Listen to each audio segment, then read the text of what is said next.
Good morning, good afternoon, and good evening, wherever you're receiving this audio. Hope you guys are all having a wonderful Sunday. Hell, it might even be Monday, wherever you might be listening to this. But welcome back to yet another episode of the Busted Coverage Podcast, right here on YouTube and also right here on Spotify. I am your host, Nicholas Purse Sampieri, joined always by my partners in crime, Cam Griffin and Matt Baywood. Before we get started, we just want to thank you guys again for tuning in every week. We appreciate the love and support. Please leave likes, subscribe to the channel, follow us on Spotify as well, and make sure you leave comments too. We'd love to hear from you guys. Let us know your takes, your questions. We'd love to, interact with you guys and get some more content. So that's what it's all about, man. Content for the algorithm, right? That's what it's all about, man. But anyway, it's my turn to be the moderator today. We're going to go over a few different things. We're about a week into the NHL and NBA playoffs. We're going to touch on those things, kind of how we feel about our picks from prior episodes and where we see things going now that we have, 3, 4 games each for each series.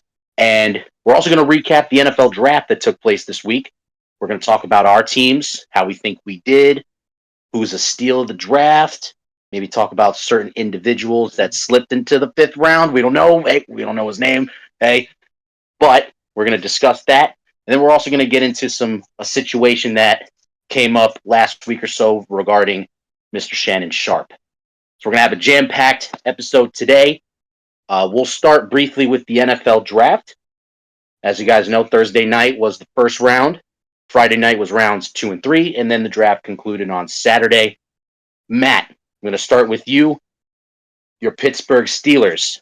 How do you think you guys did? If you're handing out your report card to Mike Tomlin and crew, what grade would you give them and why? Uh, are we just doing first round or the whole draft? Whatever you want. If you want to do a whole draft, one round, certain picks, I'd anything you want, man. s- The I'd floor is yours. say I'd say well they drafted 99% defense. I'd say I give them a B plus. Um, they got let me just pull up their draft list real quick. They got two defensive tackles. They went like sort of Eagles mindset with just build up that defensive line so you can get pressure with four without having to blitz so you can keep your guys in coverage. We saw how that worked in the Super Bowl where they just absolutely dominated Patrick Mahomes. So I was very happy with that. Hold on a second. The hell is taking so long here? They got Will Howard too, which I'm not mad about for that. I'm going to address their first round pick in a second because I'm very excited about that defensive tackle. But Will Howard, I think, has potential. The last guy they drafted from Ohio was Big Ben, and that worked out pretty well for him, although he was a first round pick. There's upside to Will Howard. He makes good decisions. He's obviously just had an incredible playoff run. They won the national championship, but there's nothing but upside. You're taking a flyer in the sixth round. I think they took him. So I mean, it's like the Tom Brady type situation. He could be great, could be average, could just be a backup, but you don't really care when it's a day three pick. You're not making a mistake like a Kenny Pickett, where you're wasting your first round draft pick on somebody that isn't really very good. So that being said, they also drafted a running back from Ohio State, not Ohio State, Iowa. Sorry, they he's like a Najee Harris, but faster, in my opinion. I don't know why this list isn't populating here. There we go. Okay, they took at 21 they took Derek Harmon from Oregon. That dude's just a beast. Yep. We all know we've all seen his tape. I don't know why I couldn't think of him. There was just it's such a deep even at Oregon, but just such a deep defensive specifically the line. It was so deep this year in the draft. But I mean, you want somebody that can eat a double team, can shed and stuff the run. You got, he's 6'5", damn near 315. He was graded according to, what is this, Mel Kiper, his position ranks 2. So you're getting the second rank defensive tackle at 21. I mean, I think that's a pretty good steal. They didn't have a second round pick because they traded away for DK Metcalf. So in the third round, they took Caleb Johnson, who was the Iowa State running back. I mean, he's not changing colors, so that's always cool. But he had a pretty good career. I didn't really watch Iowa too much. I watched the highlight tape, and obviously those are highlights. But he just seems like a powerful back that can also win in a tail race. You know, if he breaks Yeah, it open, he's not going to be getting chased down from behind every play like Najee Harris was. I mean, Najee Harris just looked like the slowest running back I ever seen in my life. Although I did love the guy, I wish he stayed. Is what it is. Round 3, they took Jack Sawyer off the edge. This guy, another Ohio State guy, I was very happy about this pick. He can stuff the run too. TJ with TJ Watt being his future being undisclosed at the moment, he's in a contract negotiation. We don't know. We don't think that's going very well. Highsmith is injury prone. Herbig is kind of undersized for his position, even though he's quick and learning very well under TJ Watt. You always can have depth at the edge position. There's never a shortage of it. We've seen teams get absolutely decimated by losing their edge rushers. So um, it helps to have depth at that position. I'm very happy with him. Just the fact that the Eagles ran for like 300 yards on us last year. We addressed that issue. That'll help us big time. I wish we drafted a corner earlier, but we'll see. We'll see how it works out. Other than that, I'm pretty happy. We got Yaya, uh, another Iowa State guy. So I'm pretty happy with it. I give it a B plus. There's upside to it. Clog the holes. Get a predecessor to Cam Hayward, and sort of move on by you win games by winning the line of scrimmage. We saw it in the Super Bowl. If you're going to let a team run all over you, then you're going to clog the box and you're going to leave your DBs exposed.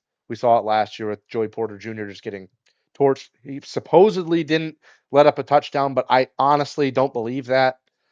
I feel like he let up like 7, but I know he holds every play, so that kind of offsets that a little bit. But either way, um, I just winning in the trenches. We'll see how the offensive line holds up because they got injured very fast last year. So we'll see. You win the game at the line of scrimmage, and I'm happy they addressed that issue. Quarterback, it seems like Aaron Rodgers is going to be the way to go at this point. Anyway, take it away, Cam. Yeah. Well, I definitely enjoyed the draft. I did think I agree with you. It was very defensive minded. I give my team. I'd have to go B plus also. I know going into the talk of the draft was should we trade up, trade down? Will Travis Hunter fall to 4? Clearly, that was not the case. Teams traded up to get him. But do we take Will Campbell at 4? I think that was the biggest question of the draft. People asking, well, can you get him later on? You can get him later on. Don't take him. Well, the irony of that was I was one of the people who said, no, I still think we should take him and let the cards fall where they may. Had we not taken him, we would not have got him because the next 2 tackles went 2 picks later. I think we were 4. I think they went 6 and no, not 6. They went 7 and 9. 7 and 9. 7 and 9. So clearly he would not have been there at later on in the first round. So I'm very happy that we took him there. Giving up 2 sacks in almost 1,000 plays to me is crazy. I'm excited for him there. I think that was a must, especially when you have a young team. We did a lot of interesting draft picks. I had to write some of the names down. You're not tooting your school's horn there. I mean, we took 2 LSU players. I'm not mad about it. I'm not gonna sit on that, but we took 2. And 2 of the better ones, I will say. I'm excited for Travion Henderson out of Ohio State. I think this is going to be his time to shine. Is he the best running back in the draft? No. Did he play some of the most meaningful games in the NCAA season? Yes. So I'm very excited to see what he's going to do on the professional level. Do I think he's going to be a superstar? I don't know, but I think he'll stand out, and I think it'll be a good draft pick for them. But I'm just kind of ecstatic for the way our first few rounds went. Yes, obviously my LSU fandom comes to play. But no, I give us a B plus, solid. I think there's a lot of stuff that happened outside of the draft that we did off season that made our draft picks that much better. Obviously focusing on defense, but nonetheless, it was a good draft for us. So I'll sit there on my team and my draft grade for my team, and I'll let Nick go for his team, and I'm sure he's got other questions on the draft for us after. Well, thank you. I like what you did there, where you said where the cards will fall as they may. Yeah, Drake May. Drake May. You like that? Pun included. It's gonna be May. Shout out to Instinct. No, I'm just kidding. Anyway. Oh, sorry. Excuse me. Shout out to Drake May. For the very delayed soundboard, but I'll be here all week, guys. No, I'm just kidding. I'll be here next week. Yes. So, go Birds. Super Bowl champion. Go Birds. Interesting draft, I think. I know you guys both gave your teams B pluses. I am actually going to slide just underneath that. I'm going to give the Eagles a B. I just want to preface this by saying I love the Jihad Campbell pick. Tremendous upside, position versatility. He will fit Vic Fangio's defense like a glove. Really excited. And I think we're going to primarily use him on the edge, which is really exciting. He's basically another Nolan Smith. So speed. Can't wait. And then we got into day 2 of the draft. And I know we took Andrew Makuba. I think it's Andrew Makuba from Texas, the safety. I'm sorry if I butcher your name, sir. I know it's Makuba. He had the game-sealing interception against Arizona State in the playoff. He's basically going to replace CJ, who we should not have traded, but it's okay. I didn't mind that pick, even though I would have preferred Xavier Watts out of Notre Dame. Hey, Atlanta, you're welcome for giving y'all the pick. And then we got into day 3, and we kind of focused more on position depth for the most part. Though that Nebraska D tackle we took, I think his name's Ty Robinson. I think he's going to be a stud. But other than that, after that, not really much substance there. I know we also took a corner out of UCF. I think his name's Mac McWilliams or something like that. So he's got a funny name, but I have to see more tape on him. But outside of, those first 3 picks, nothing of super substance, or at least to be determined. So with that in mind, I'd probably say B, solid draft. I think, probably a year, 2 years from now, once they get acclimated, let the young guns get in there. But yeah, I think the Jihad out the park. Everything else was kind of what we should have done. Nothing super like, oh my God, we got this dude, But just good players, and we'll see what happens. But I'm going to say a B. B overall.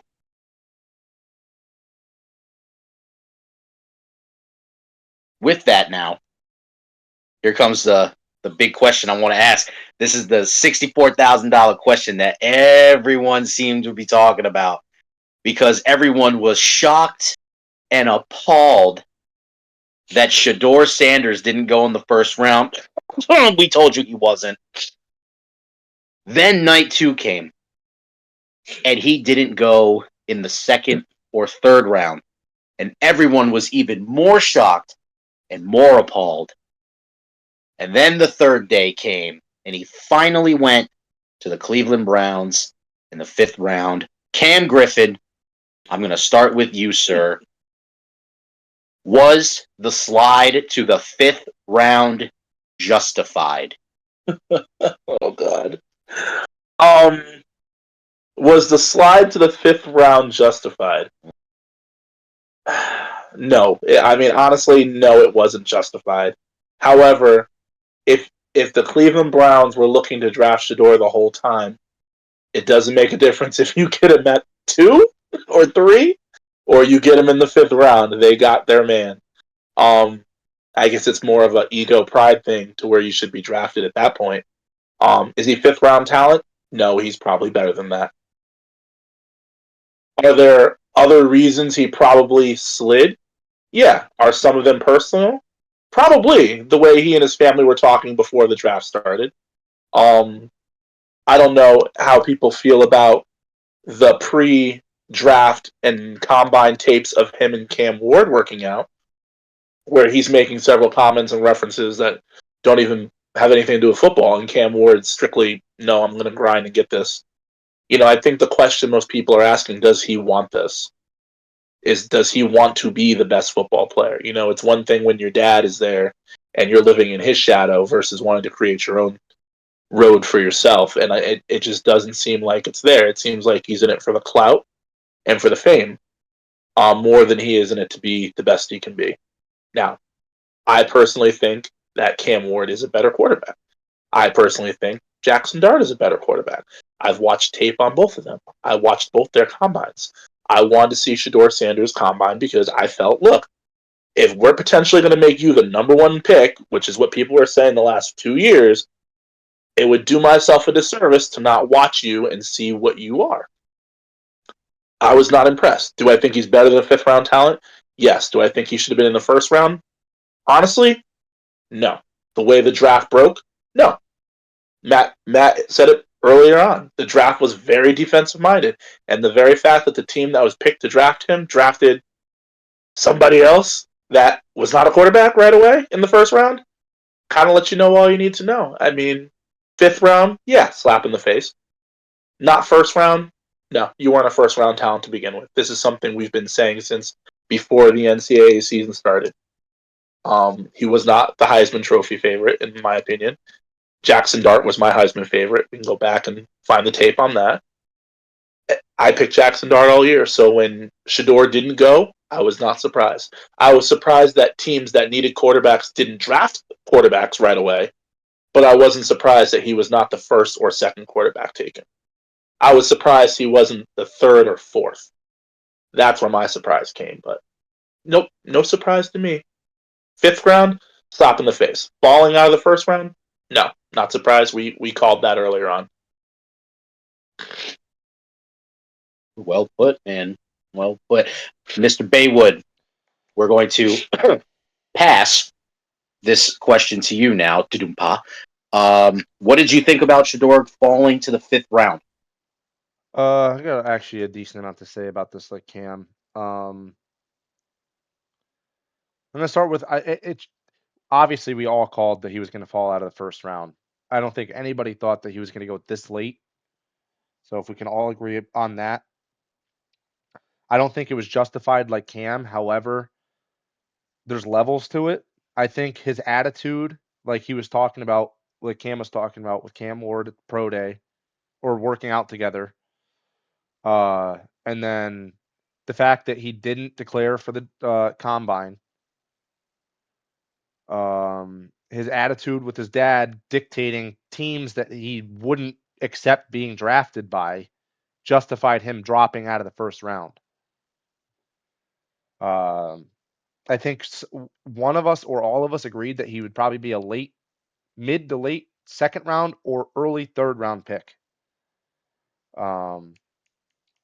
But let's just discuss for a minute Cleveland's decision making during this, because I don't understand why, of all teams, Cleveland. This is just rubbing salt in the wound to the drop, because he went to arguably the worst franchise in the league. Not saying that they're the worst team, the worst franchise. All right, so what happened? They had the number 2 overall pick where they could have taken Travis Hunter. They knew Jacksonville was trading up to get him. They took So they took Travis Hunter off their draft board. So, in my eyes, also took Shedeur Sanders off their draft board. So they drafted back, or they traded back.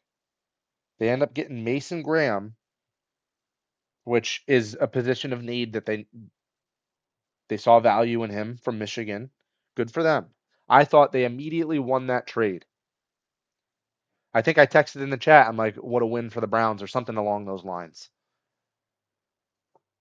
Then, trying to see what round this was. Browns had mad picks. I think in the 4th round they took Dylan Gabriel. No. When did they take Dylan? Gabriel was at the end of round 3. End of round 3. They took Dylan Yeah. Gabriel. So at that point, when in round 3, when they take Dylan Gabriel, their quarterback room is Joe Flacco, Kenny Pickett, Dylan Gabriel, and an injured Deshaun Watson. So at this point, they got 4 quarterbacks in the room. And they traded back from Travis Hunter because we all thought that the only way that Shedeur was going to be super successful was if he had his guy with him. Now I'm going to step away from that for a second before I get to them picking the head-scratching moment in the 5th round. What got me concerned for Shedeur was when Tyler Show got picked by the Saints in the 2nd round.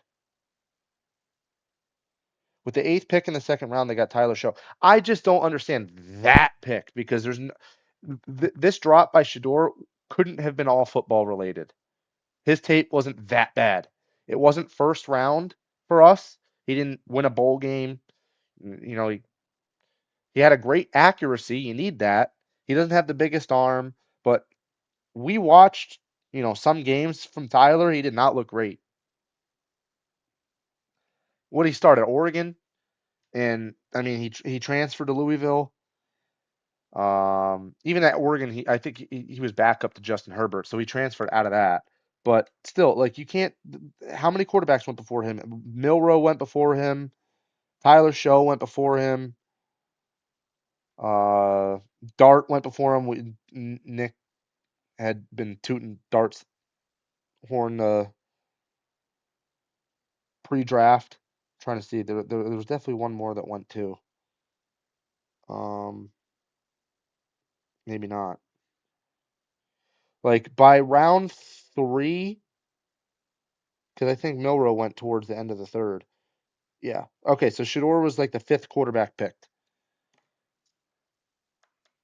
Like most teams other than the Steelers had addressed their quarterback needs by then already. So it was just like, well, somebody was going to have to take a flyer late, but this had to have been personal. It had to have been personal on attitude. It could have been, I'm not going to go this way, but it could have been slight racial undertones. It could just be a shot at Dion specifically. With we can't have this attitude coming in the NFL. Like, give me all this money, show up with these chains, cars, fancy stuff like a rich kid, and then have an attitude like you don't care and you get to dictate what team you get to play for. It's like, no, you do that in free agency. At this point, I think the 5th round was disrespectful to him to the point where I think he should have went undrafted and just picked the team that he wanted to play for. Like, no. To answer your question, I don't think that it was justified him dropping to the 5th round.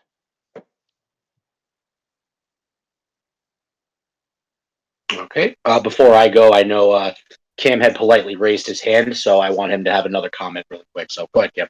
Yeah, I think we need to touch on something real quick because I know there's precedence for it, but only for a year. We brought up, well, let me rephrase. We didn't bring it up.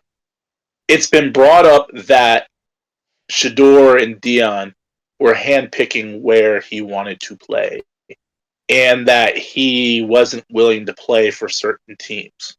So, obviously, the scenario that I know people are referring to was Eli Manning not wanting to play for the Chargers.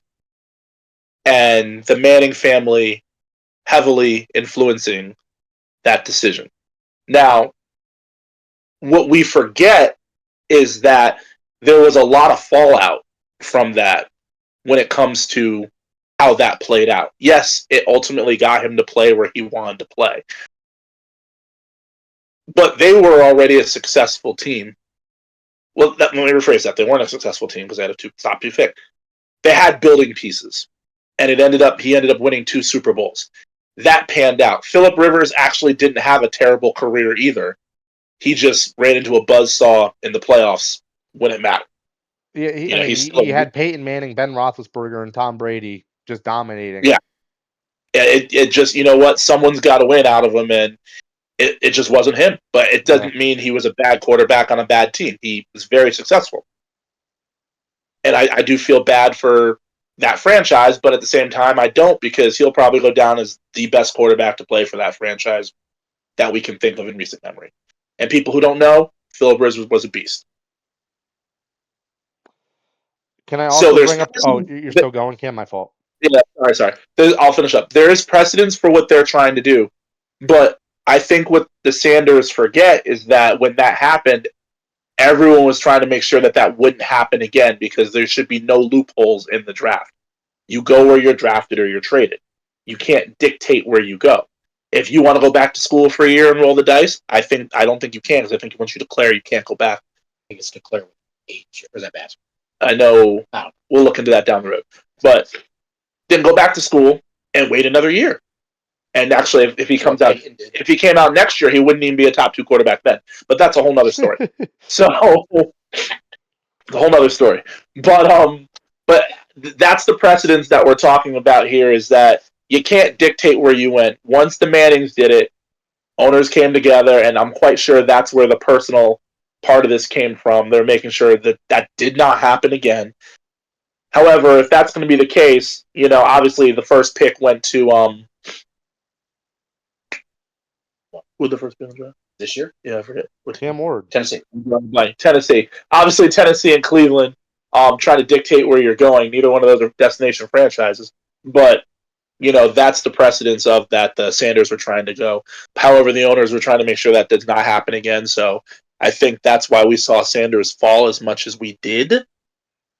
Between that and the attitude, but I just wanted to bring that up, Matt, because I thought that was something that needed to be referenced, and I'm sure it'll be referenced all on Monday on First Take and every other ESPN, Fox Network, Disney, and ABC NFL show that will bring up how the Mannings dictated where they went, where Eli went, but the Sanders couldn't dictate where Shedeur went. And actually, he fell, whereas Eli went top 2. So it'll be interesting. But what were you going to say? I was going to just kind of chuckle about the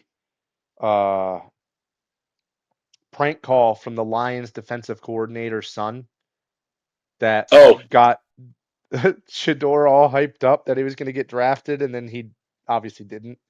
Sad, but funny, because I'm that guy. One more thing on it, too, because I know you brought it up about the Cleveland picks.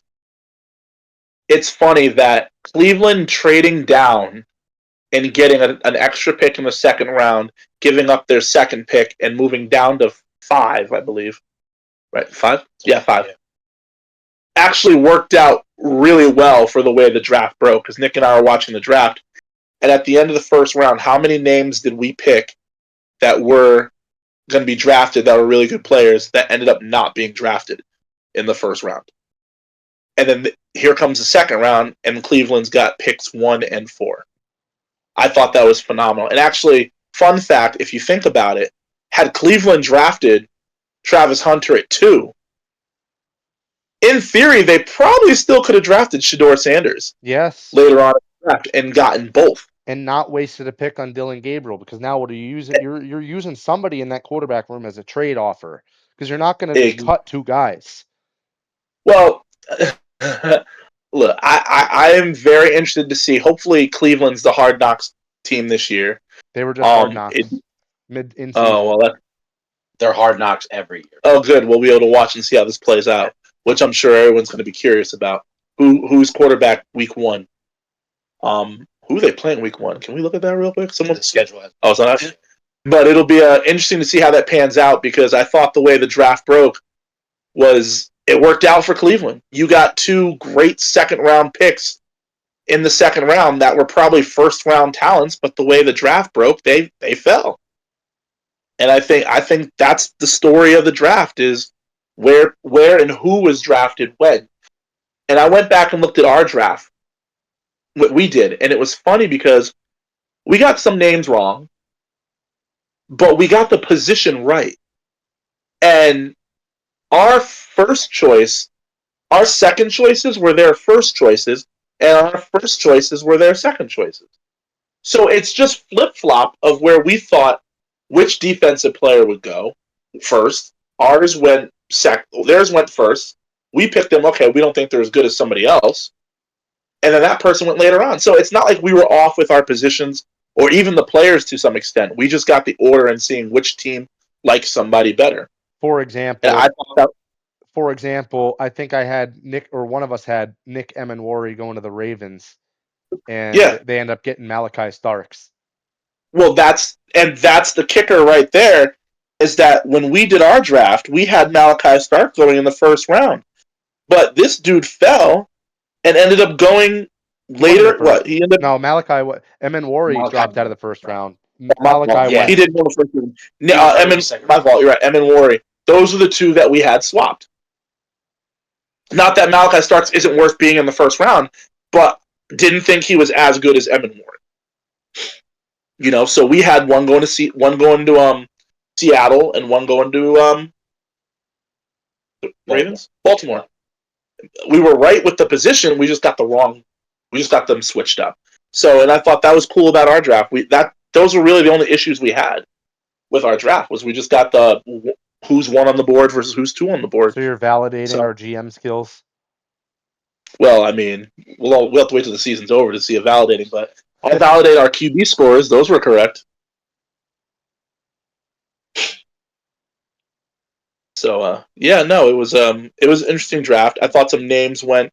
Nick, I don't know how you feel. Were there people that you felt went too soon, too early? I know we were looking at it and our jaw dropped a few times with what people were doing. Real quick, Matt, I know you got Jack Sawyer. I thought he fell drastically in the draft. Hell yeah. Deal. That's what I'm talking about. I was like, when he got drafted, I thought he got taken earlier. I wasn't watching the whole draft. I mean, my God, the first round was just brutal. I was fighting through a fever. These guys call me. I'm like on a Benadryl haze. I'm like, huh? Yeah, I'm not trying to, and I just fall back asleep like mid pick. I heard Derek Harmon. I'm like, thank God. All I'm thinking in my head is, thank God we didn't pick Shador. Yeah, it's funny you said that. Actually, we were at the bar, and I think everyone's over the Shador Sanders thing. Like, people were just thrilled he wasn't drafted until late. It was more like a unifying, we don't want him on our team. So I think something's going on. It's not, and I think it's personal with the owners, but you know what? The fan bases don't seem to want him either. So, you can be as cocky as you want and think that nobody likes you, or it's me against the world mentality. It really is you against the world mentality, because when you're at a bar in a state that doesn't have a football team and we're a mix of every football team, you get every fan's perspective. And there wasn't one fan in the bar that said, we want Shador Sanders. Even the teams that didn't have quarterbacks, there were Carolina fans saying, oh no, Bryce Young's getting better. We want to keep Bryce Young. You tried to run him out of town 3 weeks into the season, but now you want to keep him over Shador Sanders. Or you're willing to pick up somebody else outside of Derek Carr, but you don't want Shador Sanders. Cleveland, you took him in the 5th round. I mean, smart or dumb, whatever. But it just seems to me that there's a whole bunch of haterade going on for Shador, and it's not just the owners, it's the average fan too. So all those people out there who think that outside of Colorado, who think he's not God's gift to humanity, just it's a thing. He's rubbed people the wrong way. If I may, I'm going to take a contrarian approach here. I had Shador Sanders as my number 7 quarterback on the board. Were there 7 quarterbacks? Yeah, there was more than 7 quarterbacks drafted, but so I knew he was going to be a day 3 pick. I just didn't want to say nothing. However, Dylan Gabriel should not have gone in the third round.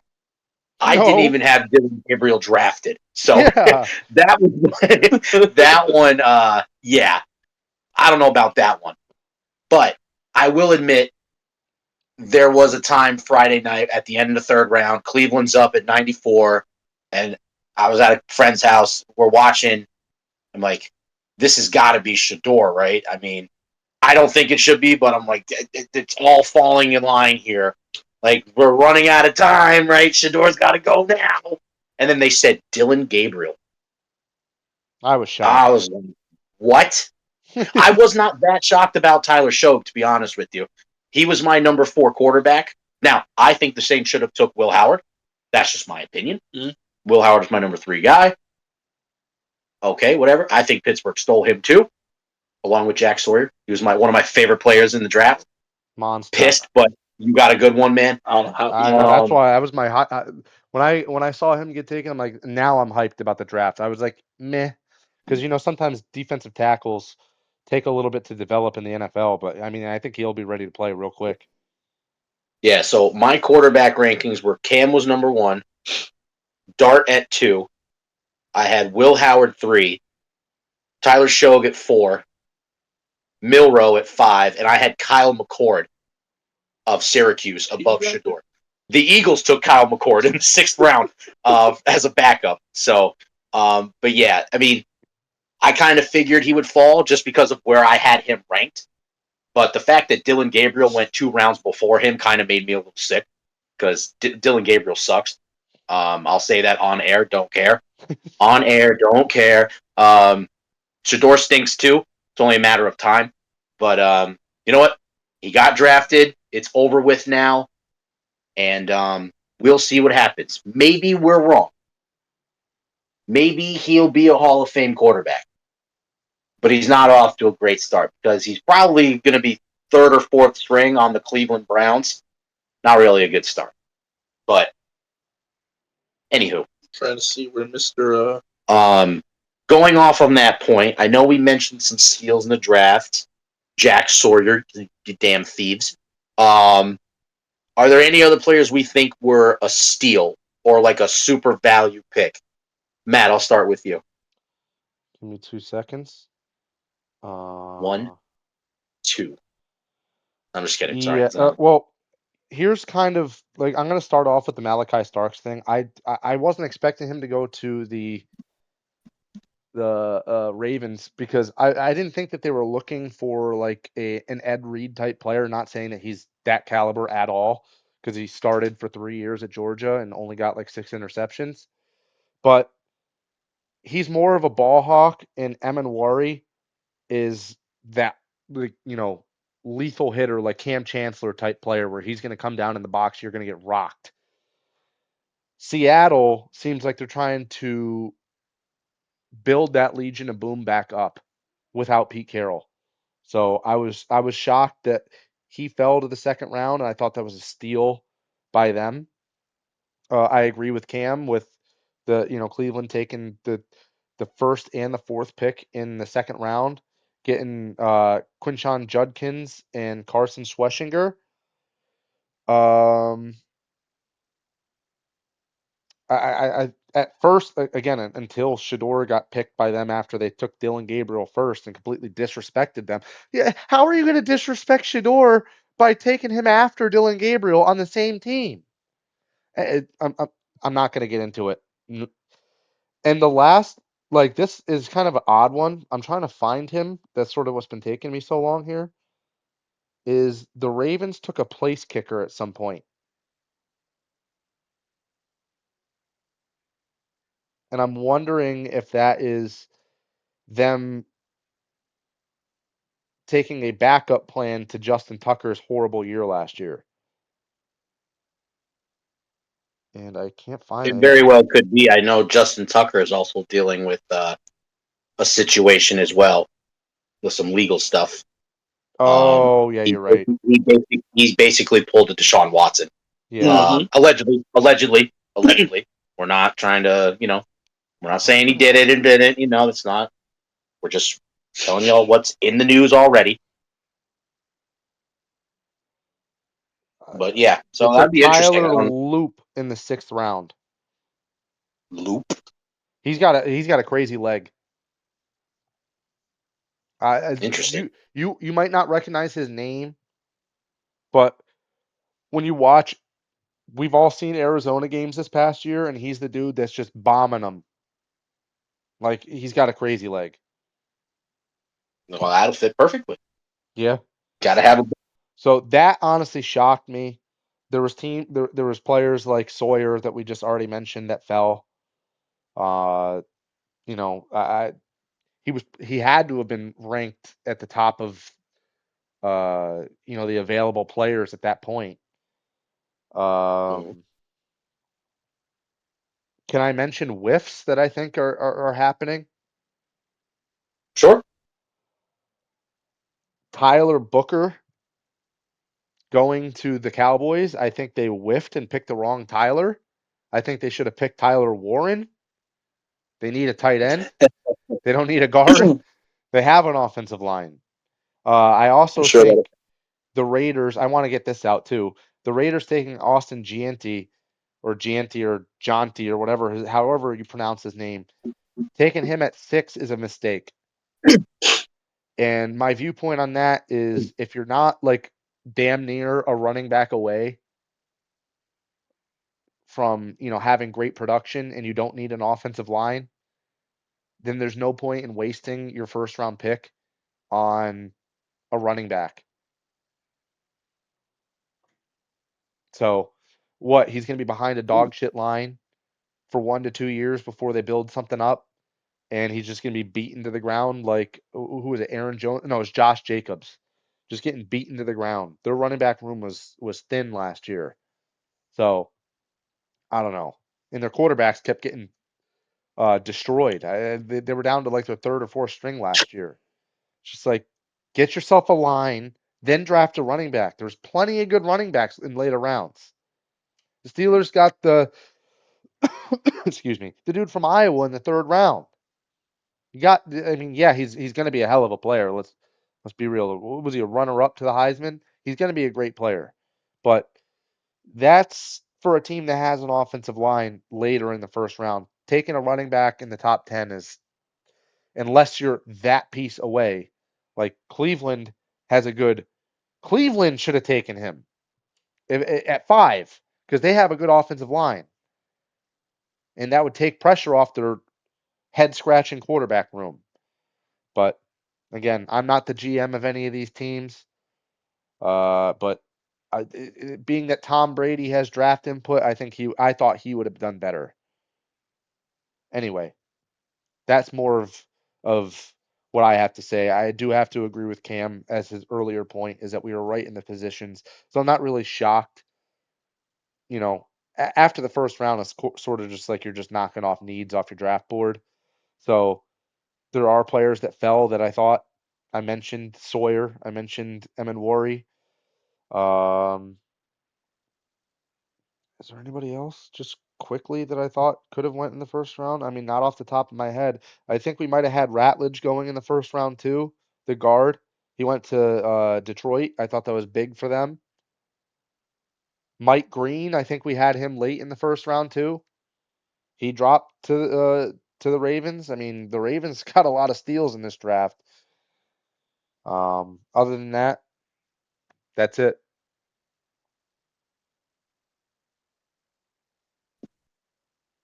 I have one that I've been thinking about. At the start of the year, Will Johnson was mocked as a top 10 prospect. He's battled some injuries and stuff, and I believe he fell, what was he, 2nd, 3rd round, somewhere around there. He went late in the 2nd round. If he's healthy, he's a top 5 prospect. Is that the dude we marked So I out from think, Michigan? yes, the corner. Okay. Yeah. He is a beast when he's healthy. That's the thing, though. He's got to be healthy. So that's why he fell. But where he fell to, arguably the best corner in the draft. best pure corner, yeah. Yeah. When healthy, yes, absolutely. And then the other person who I mentioned earlier is Xavier Watts, who went at the end of the third round to the Falcons. He's also going to be a very sound safety in this league. I thought he had a great year last year at Notre Dame. He can just do everything. He can cover, he can tackle, he can play man, he can play zone. He's like your quintessential pro safety. And he went at the end of the third round. So I thought he should have went a lot higher. But I'd say those two guys are probably my top two steals. So, and, I mean, if you want to count Jackson Dart, sure. But he went first round, so I'm not going to say that one because he should have went first round. Anywho, we're going to go ahead and leave the draft to where it is. Obviously, we're going to find out how good these prospects are come September. You know, we're going to see how good of GMs we were in April, 6 months from now. So we shall see what happens. Anyway, we are going to transition more to two different realms of sport. We're going to go to the hardwood, and we're going to go to the ice. As you guys know, last week was the start of the NHL and NBA playoffs. We're about 3 to 4 games into those first round series apiece. We saw this I think is a good one to start with. The Oklahoma City Thunder swept the Memphis Grizzlies 4-0. Get them out of here. So OKC's moving on to the second round. We might as well just start with the hardwood. We'll start with Cam here. What did you think of OKC's sweep? And can anybody stop the Thunder from getting to the finals? Well, I think that's going to be the $1 million question. I think the NBA playoffs are all about matchups, and I think we were talking off air about, I think there are certain teams that just don't match up well with certain teams. Example, Memphis did not match up well with OKC. The irony on that is I think Golden State would have matched up a lot better against OKC. Not because they have the size to do it, they don't, but they have the offensive firepower to do it. And they have an iconic superstar at the point to do it. Now, OKC, again, has a really good team, a really young team, and we have to look no further than this past summer when they signed Isaiah Hartenstein and your favorite player. What do you call him? The Bald Eagle? The Bald Eagle, baby. Alex Caruso. Those are the two players. Not that the other players didn't develop, don't get me wrong. But those two players are the reason this team will go farther in the playoffs. They are the reason I feel they will make the Western Conference Finals. I think I had them going against the Warriors in the NBA in the Western Finals. But those two. So my surprise to beat Memphis? No, Memphis fired their coach. They've not really gelled all year together. Their superstar is a bona fide superstar by athleticism and by name, and maybe some talent, more athleticism than talent. And it showed. We look at Ja as one of the best players in the league, and maybe we can put him there, rightfully so.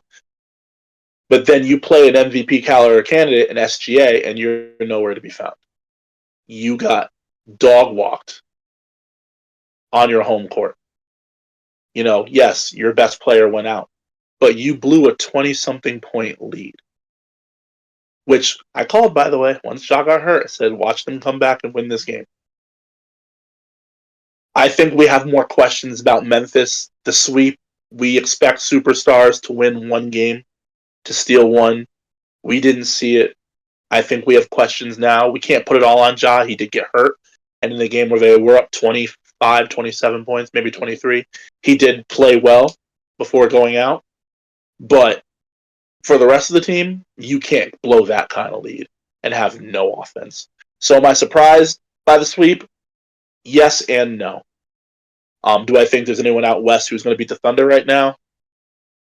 I'm hard-pressed to see it, but I will say again, Ant Edwards has done it twice by himself, so I think if there's one team the Thunder probably don't want to see, it would be the Minnesota Timberwolves. because they've been down to OKC twice, and he's brought them back to win. So I think that'd be the best finals matchup we could see. But I don't know if that might be in the cards the way some things are going, but we'll see. All right. Matt, I'll give you a chance to respond to that. And then what you thought of what you've seen so far out of the Western Conference playoffs. I'll briefly talk about the OKC series. Memphis has no defense. I think their team averaged like a crazy high percentage. They might have let up the most points in league history as an average. I'm not going to take time to look to get that stat right now because my phone is being extremely slow. But I just want to say they didn't have Ja Morant last night, and they still only lost by 2 nights ago, whenever that game was. Scottie Pippen Jr. looks good. There's upside to the Memphis. This just wasn't their year. Injuries ran them down. Like Cam said, their matchup versus the Thunder just were not good. I mean, OKC's defense smothered them.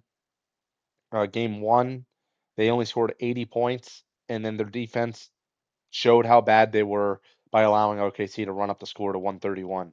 So if you're not going to score over 100 points in a playoff game against the best offense in the league, arguably with the MVP runaway, it's just like you can't win games. You gotta be averaging like 120 against this team to be able to, with the way that they can play defense, to be able to win. So I wasn't surprised. I wasn't even like paying attention to this matchup because I had a feeling it was either going to be a sweep or a gentleman's sweep. But OKC got it done, so congrats to them. Nick, did you say I can address the whole Western Conference here?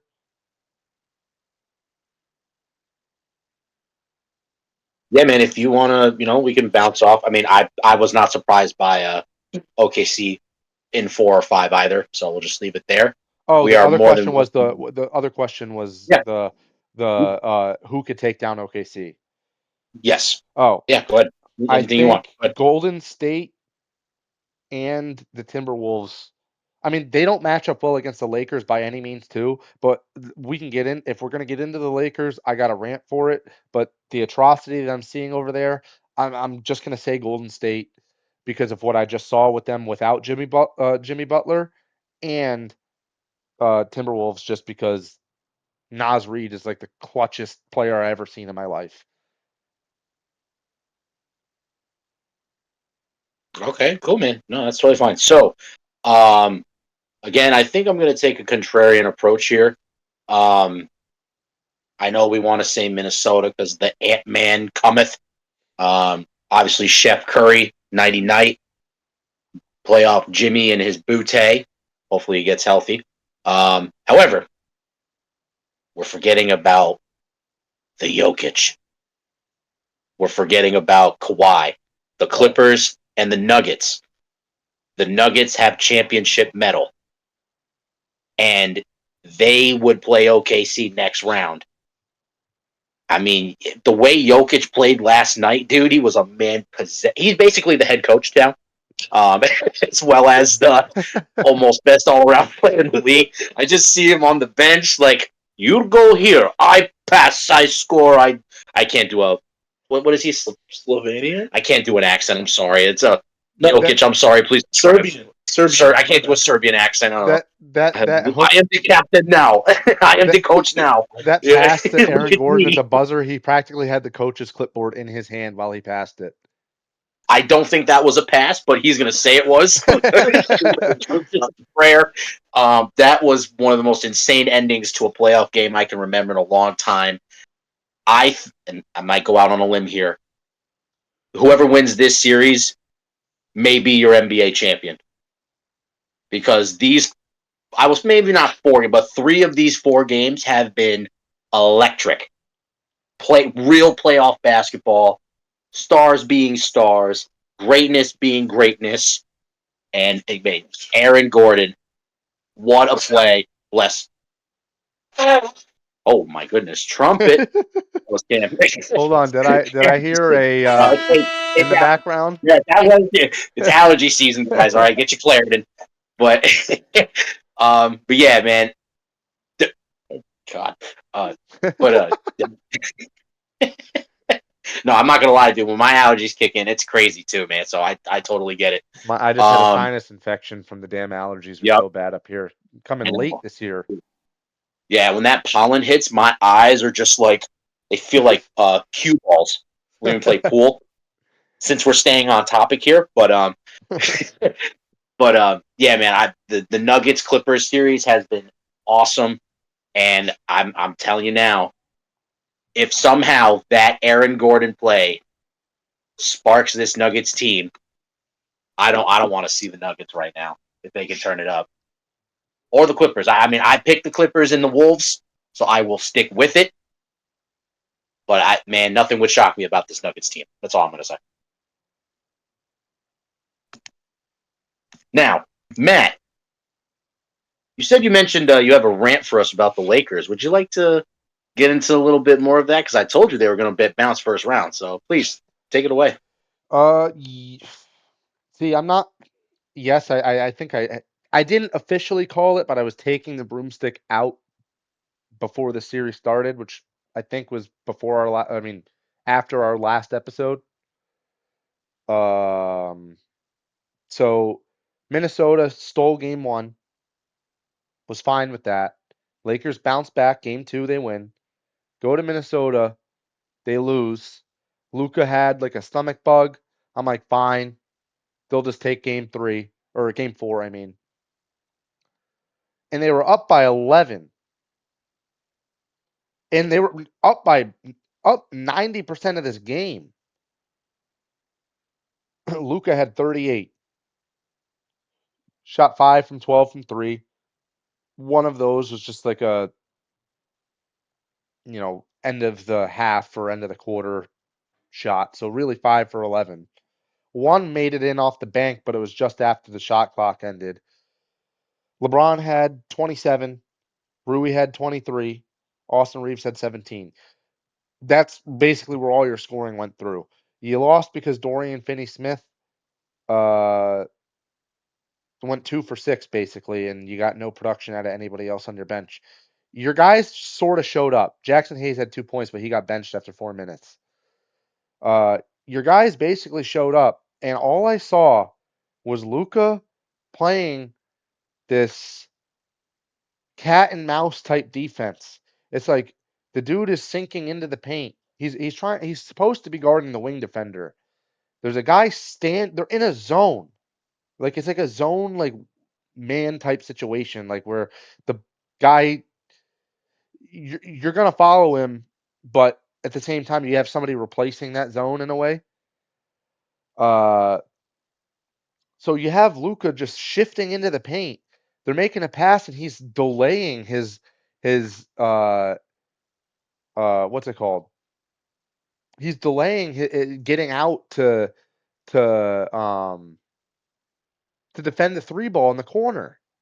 It's like, dude, Cam and I got into an argument over text message. I do remember because we recorded late last week due to Easter, so we didn't get to talk about this on the weekend. But it's like the same defense that I was complaining to Cam about uh, in our group chat is the same defense that they ended up playing tonight, where they're just leaving guys open in the corner 3. And it's just like, Luka, what are you doing? Step up, dude. Just act like there's a guy there. I'm just sitting here. I'm like, oh, this lead's getting further away. Then Luka will come down and hit a 3. I'm like, okay, I'm a little bit more comfortable. 5 minutes left. They're up by like 10. It's like, dude, Ant-Man comes in and hits some clutch shots. Naz Reid hasn't missed a shot in the fourth quarter in a playoff game. It's like, bro, what has Naz Reid gotten into? This dude needs to be drug tested at this point. This dude has a strap all of a sudden. I mean, I think it comes around playoff time. He did light up last year a little bit too, but like, man, fourth quarter, this dude just lights out. He only took 2 3-point shots he was 0 for 2 the whole game. And he just decides to start making them from like 35, 36 feet in the fourth quarter. Bro. Julius Randle is playing out of his mind. I mean, they're swarming Luka. At some point, they ended up playing Luka for 46 minutes, which I don't know how is possible. Would he rest for 2 minutes? You have Luka playing 46 minutes. LeBron played 46 minutes. Austin Reeves played 35 minutes, and Rui played 41 minutes. Dorian Finney-Smith off the bench also played 41 minutes, replacing Jackson Hayes. This looks like a Thibodeau team, bro. And we see how that works out in the playoffs. Not how you win games.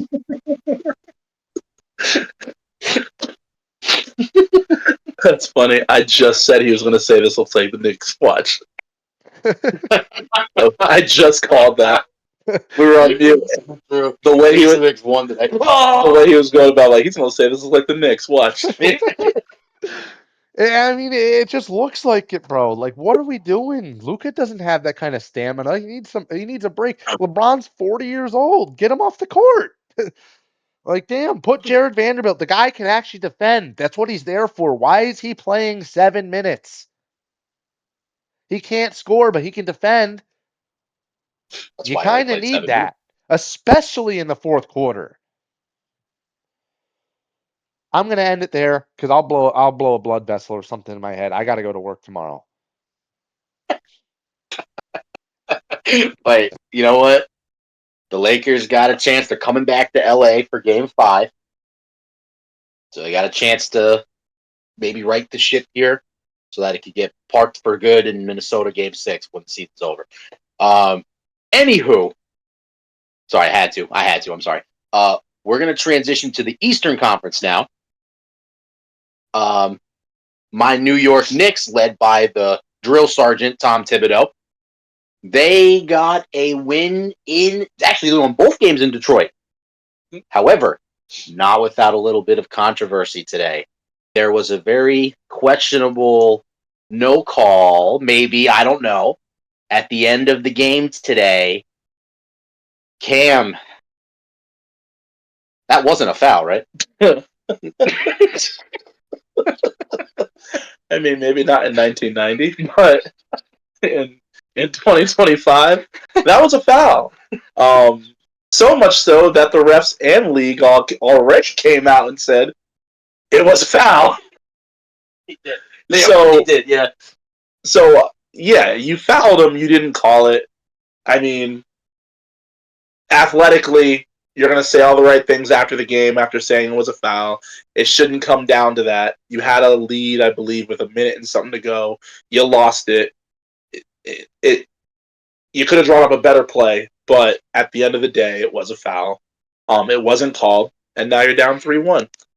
The percentages drastically shift between a 2-2 series and a 3-1 series. Mm-hmm. So, has it been done before with a little ref help? Yes. But is it impossible? No. Do I think they're going to do it? No. But, it was a good game up until we saw a no call at the end of the game. I mean, personally, I wish you could have made one free throw, missed the next two, and go to overtime to decide the game, because I think they lost by 1 point. Yeah. But at the end of the day, it's been a good series. I think the Detroit Pistons are showing a lot of fight. I think they've matured from where they once were. I'm very proud that they are mostly a drafted team put together and have gone through some of the growing pains together.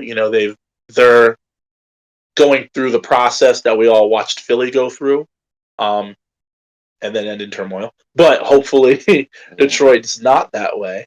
But I'm enjoying watching their process and getting together. I think they're a good young team. If you're the Knicks, you're the veteran team. You're taking care of business. You need to come out and win game five. Yep. And get rest, because I don't think the next series for you is going 7. I don't even think it's going 6 or 5. But I'm hoping 5 for your sakes. I have a lot of friends who are Knicks fans. But no, I think the East has been great to watch. I think this one game should not dictate this series. It's been the East has been very physical this year in the playoffs. I've been amazed at some of the no calls that I've seen, whether it's been the Boston series or this series or even the Pacers series with Milwaukee. We see a lot of no calls, and I think that's kind of good. I think we've gotten the reputation of this generation being soft and fouls being cheap or weak, but I like some of the physicality. I'm not trying to see people get hurt, but I do like the no easy layups. Put them on their ass when they come to the basket. Make them earn it. The best part about the playoffs is we get to see superstars be superstars playing other superstars. So why not have a little bit of aggression on it? Obviously, we don't want to see people thrown out of games, but we would like to see the passion and the attitude that comes with playing in the playoffs. So Knicks, Detroit, great job.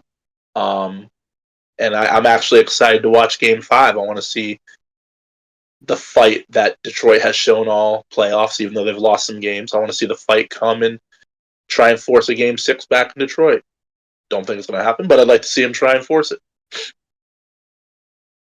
All I got to say is good defense, Josh Hart. Great job, buddy. Way to close out the game. Way to shut him down. Glad that blank win the game. Glad that blank check to the refs didn't bounce.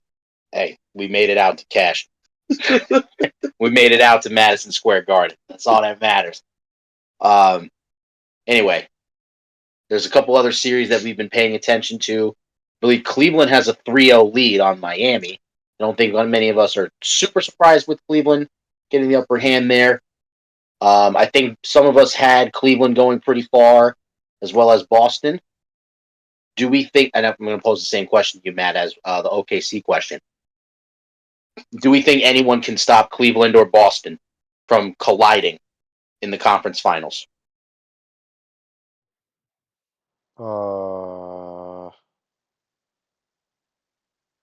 Just briefly touching on the last subject, the ref was right there.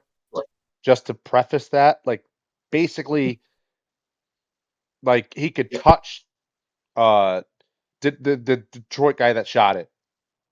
All I gotta say there. I mean, the Magic are hanging in this series right now. There's 7 minutes left in the fourth quarter. I'm not saying that the Magic are going to take down the Celtics, but the way Porzingis is playing as of late, not really helping them.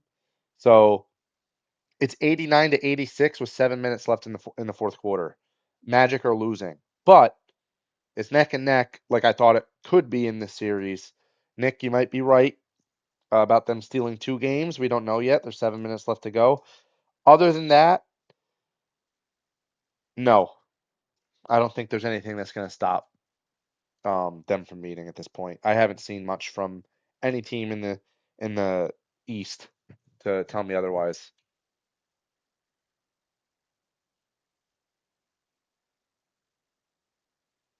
Yeah, I mean, I kind of agree. I don't know.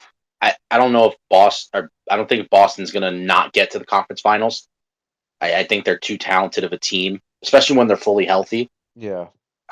And plus, they would play New York or Detroit in the second round. Detroit just doesn't have as much experience.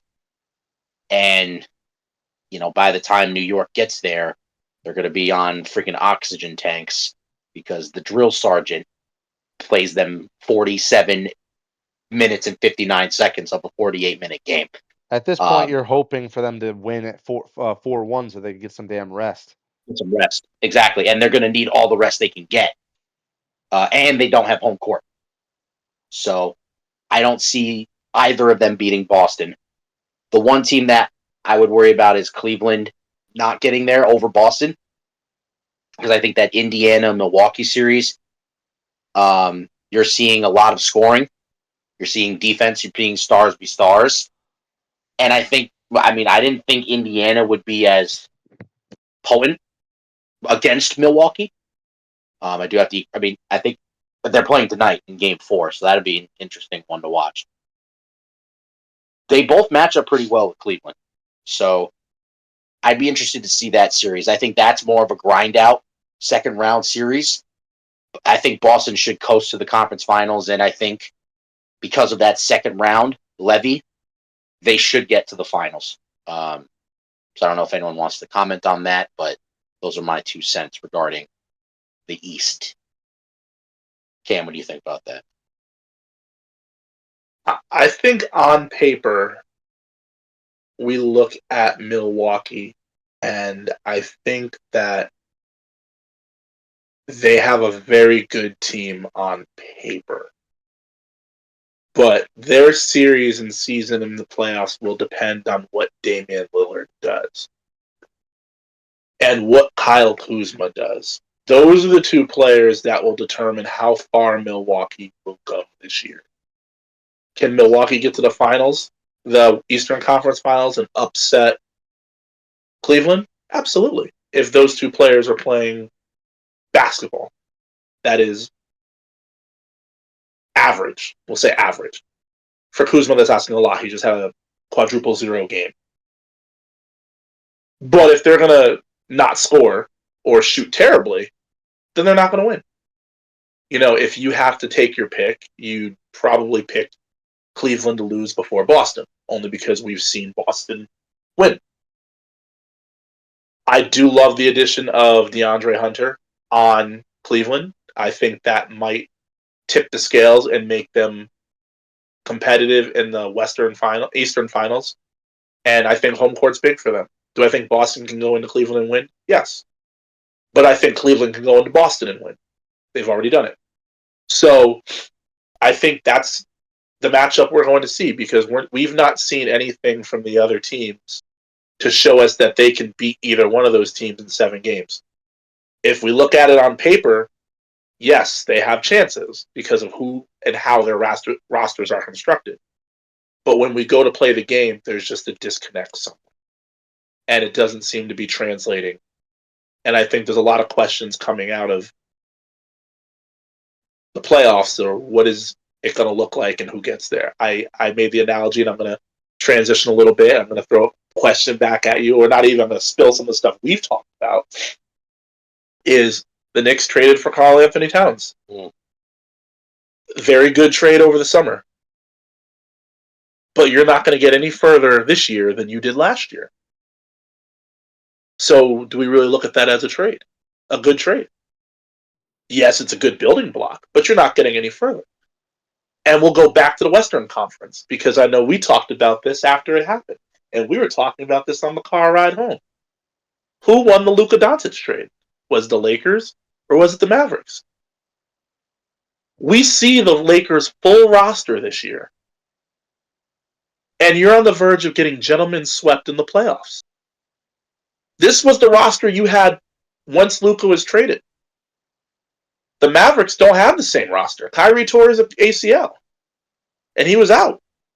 So the jury's out on that team. They still made the play-in. Good for them. But you had no expectations when Kyrie Irving went down. Whereas the Lakers underachieved. Who won the trade? Can I point And something out real quick? Hold on. You'll get your point. But my point that I'm making is that on paper, we're seeing these great teams. We're seeing these players mesh. It's not translating, which is why I don't think anybody's standing in the way of Cleveland and Boston, and why I think OKC will get there. Now, do I think that you're right? Do I think Minnesota could upset them? I think they could, but the stars got to be aligned. I think Ant could have 50, they could still lose. We've seen Jokic have 50 in the 50-point triple-double in the playoffs and lose. So anything's possible, but I just think there's too much. You're up, Matt. Oh, my fun point was just that the Mavericks got eliminated 77 days after the Luka Doncic trade, and Luka wears 77. Oh. Just to, rub salt in the wound. What's AD's number? Do we know? 3, I think. I don't think he has. What is it? I think it's 3. It's 3? Oh. I think so. Usually he's wearing Balenciaga, so I don't think he has a number. Street clothes, right? Usually in street clothes. But I think that'll be something to touch back upon, after the NBA season is over, if the Lakers lose the next game. Who won the trade? A lot of people, and I'm not going to call anybody out because I literally don't remember if we talked about it. And this isn't at Matt. This is a lot of people that I know who are listening to this podcast who had the Lakers going to the NBA Finals after the Luka trade. You lost in the first round. What did It's Shannon not over Sharpe yet. say? Well, potentially lost in the first round. What did Shannon Sharpe say? Lakers in 5? That can't happen. So, what do we look at it as winning the trade? Yes, Luka belongs in LA. We're not saying anything like that. But in terms of the surprise of this trade and the outcome after the fact, who won? It's a question mark, and I think it's a great playoff question mark. Well, But outside of the flu game that he had, or the stomach bug, Luka's averaged 35. He's got to have help come with them. Today he had help and they choked, and it was basically his fault. So, but what did I say to you and weeks coaching ago issues. when the playoffs started? I said the Lakers got to score 120 a game to be competitive and win, and they need to find stuff from their bench. This is not something that they had. This is not something that they didn't have after the trade. This has been a topic of all year with AD and without AD. They don't have a bench. This is nothing new to us. They just were able to overcome it during the regular season. But now they're getting exposed. They got dog walked in game 1. And they played an exceptionally physical game in game 2, which I guess kudos to them. But in games 3 and 4, they lost. And you brought it up today. You had 7 points off your bench. Do you realize if you started Dorian Finney-Smith over Jackson Hayes, only played 4 minutes, your bench scores 4 points? That's ridiculous. 7 points is no better, but that's ludicrous. To me, the issue with the Lakers and why the Lakers did not win the trade is because they have no one to put around these guys. It's a great starting point. It's a great, okay, we got a young superstar for an aging superstar, but what the hell's around you? And if I was a Laker fan, I'd be pretty pissed. Well, I And I think think they front should be office, playing Dalton Connect. I don't know where the hell he disappeared to, because well, JJ hasn't played him in weeks. and that's the case. It's my thing is like, what are you doing as a Laker coach, as a Laker fan, as a Laker GM? How are you okay, especially a Laker franchise where when the fans are pretty boisterous, things happen. We as Laker fans need to move past the fact of we've got Luka and LeBron, we're okay, and look at the reality of the situation. What we said was they each score 30, they still need to come up with another 80 or 60 points. No, 30, 60, yeah, you got to come up with another 60 points. They can't do that. You need other players to be special every night, and that's just not possible. Here's my retort to that. A lot of this is a coaching issue because we've all seen that the Timberwolves are like a flaky type scoring team. Even against OKC, they start off, they're not shooting well, they end up coming back. They're like they apparently thrive in the underdog situation. The point is you see them when you're up 11 or 10 multiple times in the game, and you see them chipping away at this by doing this one thing. It's just shooting, driving the ball in, baiting Luka in, and sending it out to the corner or back up top, wherever he's at, and just shooting a three over him. It's going to end up biting you in the ass. You got to change the coaching. I don't think it has a personnel issue because they were winning the entire game up until the last 2 minutes. It's just like, yes, you need to, first of all, give teams we see it's not working with Tom Thibodeau, with the fact that you're burning your players out. They're going to be gassed by the end of the game. You got to give them rest. Put in Dalton Connect. The dude was brought there to shoot threes and help these guys. And that's all he did all season. He averaged like 37%, put the guy in. Just like, Jackson Hayes, he was your only rim protector. I get it. You don't really need it in this situation. You got Rudy Gobert. Who cares? But I think this is a issue with the coaching on this series, not personnel. And the coaching has influence on that because obviously the coach determines who he puts in the game. But I'm questioning the coach's decision of why he's putting the starters in the entire game. So the greatest thing about these conversations and what people will listen to is that these are the conversations Matt and I go back and forth with all the time.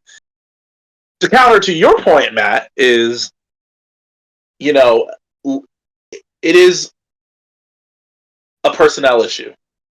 If you look at the Lakers roster and you said it yourself, who are you bringing in outside of Dalton Connect? Dorian Finney-Smith. We just said Finney Smith. Finney Smith played 41 minutes a game. So if we take Jackson Hayes out of the starting lineup and we put Finney Smith in, minute-wise, looking at minutes only, the next closest person on the bench played 13 minutes. Yep. So even if we played Dalton Connect, on the bench he's not going to get more than 13 minutes, maybe 20, hopefully. But it's a personnel issue. I don't think it is. You don't have the options on your roster. You're not playing them. You traded for Alex Len to get another big guy in there, and he's do not play every game. You have Monte Morris because you needed a backup point guard, but you don't want to pull Luka out of the game because you have no offense. You have Shake Milton, who was brought there to space the floor, but you don't play him. And you have Bronny James on the roster because his dad is supposedly the best player in the league. So, yes, there are some coaching scenarios that need to be addressed, but if you go down the roster and you look at it, this is an issue.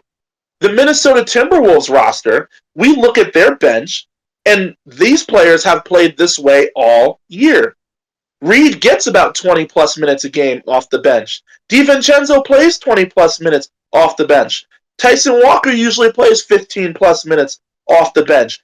And when those players go down, we've seen Luka Garza in the playoffs. Joe Ingles played a huge part in Utah and Milwaukee when he was on those teams, so the veteran presence is there. You don't have that on the Lakers. But none of those guys played. But my point is they could step in if need be. We've seen it. We've not seen Shake Milton, Bronny James, Alex Len, or Monte Morris. Oh, first of all, I hope this is Monte Morris, but I keep calling him Monte Morris. Sorry, my bad. Even better, Markieff Morris. We haven't seen them play and step in this year or in the past few years and make a difference. So that's where I'm going with that. This is a Minnesota team that's, yes, used to being the underdog, but everybody knows their role. They're not reliant on getting 30, 40 points for them to win every game. Does it happen and they win? Yes. But could we see them go off for 20-plus points a game? Yes. You can look at McDaniels is averaging 21 points in this series. You know, outside of Luka and outside of LeBron, if they don't average 30, the Lakers don't have a really heavy shot to win any game. We're putting a lot of pressure on them, which means they have to play more minutes. And we've already been on record. The whole world's on record saying Luka can't play defense. The thing so this is nothing. We've seen him play defense, and it's just not consistent. It's not good. Well, consistent's nice. You put it very nicely. I get you're a Luka fan too, but I've been critical on his defense. But I've seen him at least try. Like, all you got to do is cut off their first move so that somebody can come help. But if you're backing up and just watching them because you're so tired, you're watching them take uncontested three-point shots, you're going to lose. You need to contest the shots, and that's partially coaching and definitely on Luka. But they're in all these games. It's coaching too because he's not getting on them. He's not telling them. He's like, don't come in. Stop fading into the paint. You don't need to be in the paint. Stay out because they smothered them in game 2 and they won. And they play these lackadaisical, lazy-ass defense, and they lose. And they've done it 3 times and lost 3 times. You play aggressive, you win.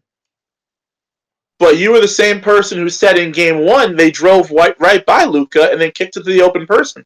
So No, if they that's not what I drive by a said. bad, what? That's not what I said. I said Luka was they were helping Luka on the drive. I didn't say they were driving right by him. They were helping Luka on the drive because Luka was If playing you're in not the top of the driving by key someone, why would you help? because they know he's a liability on defense. And the only way to help is if someone drives by you, correct?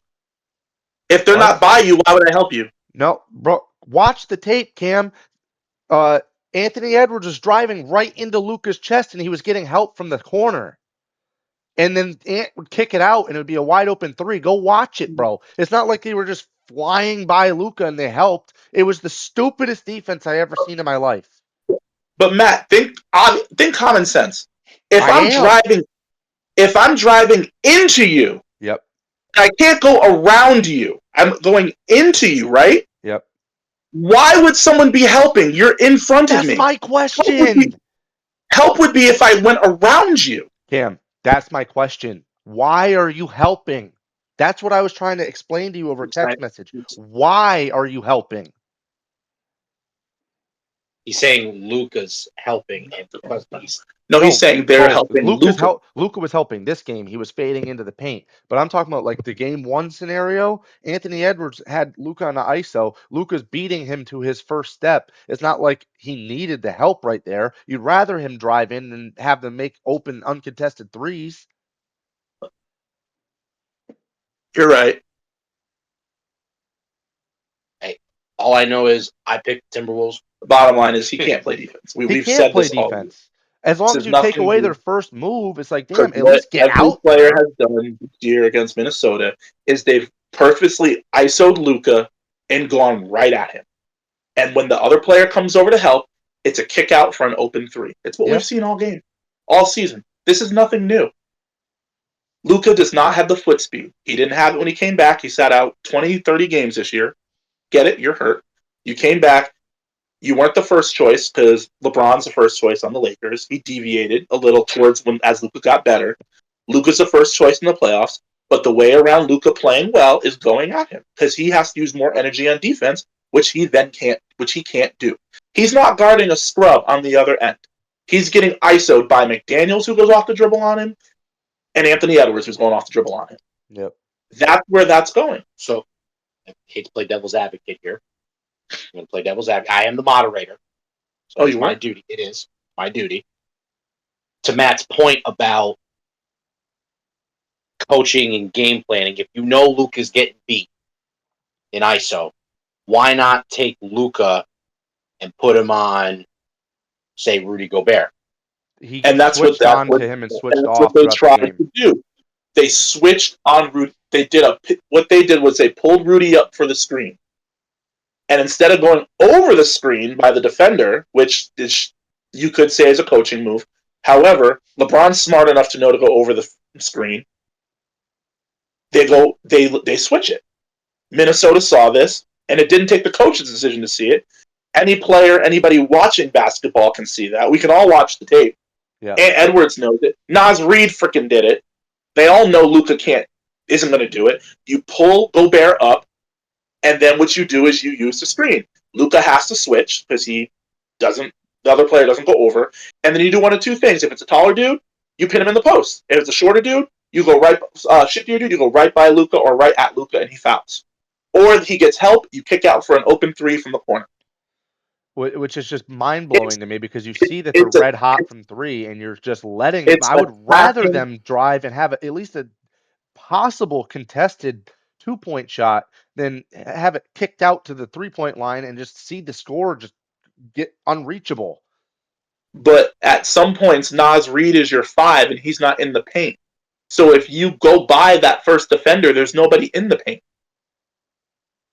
Because everybody's on the 3-point line.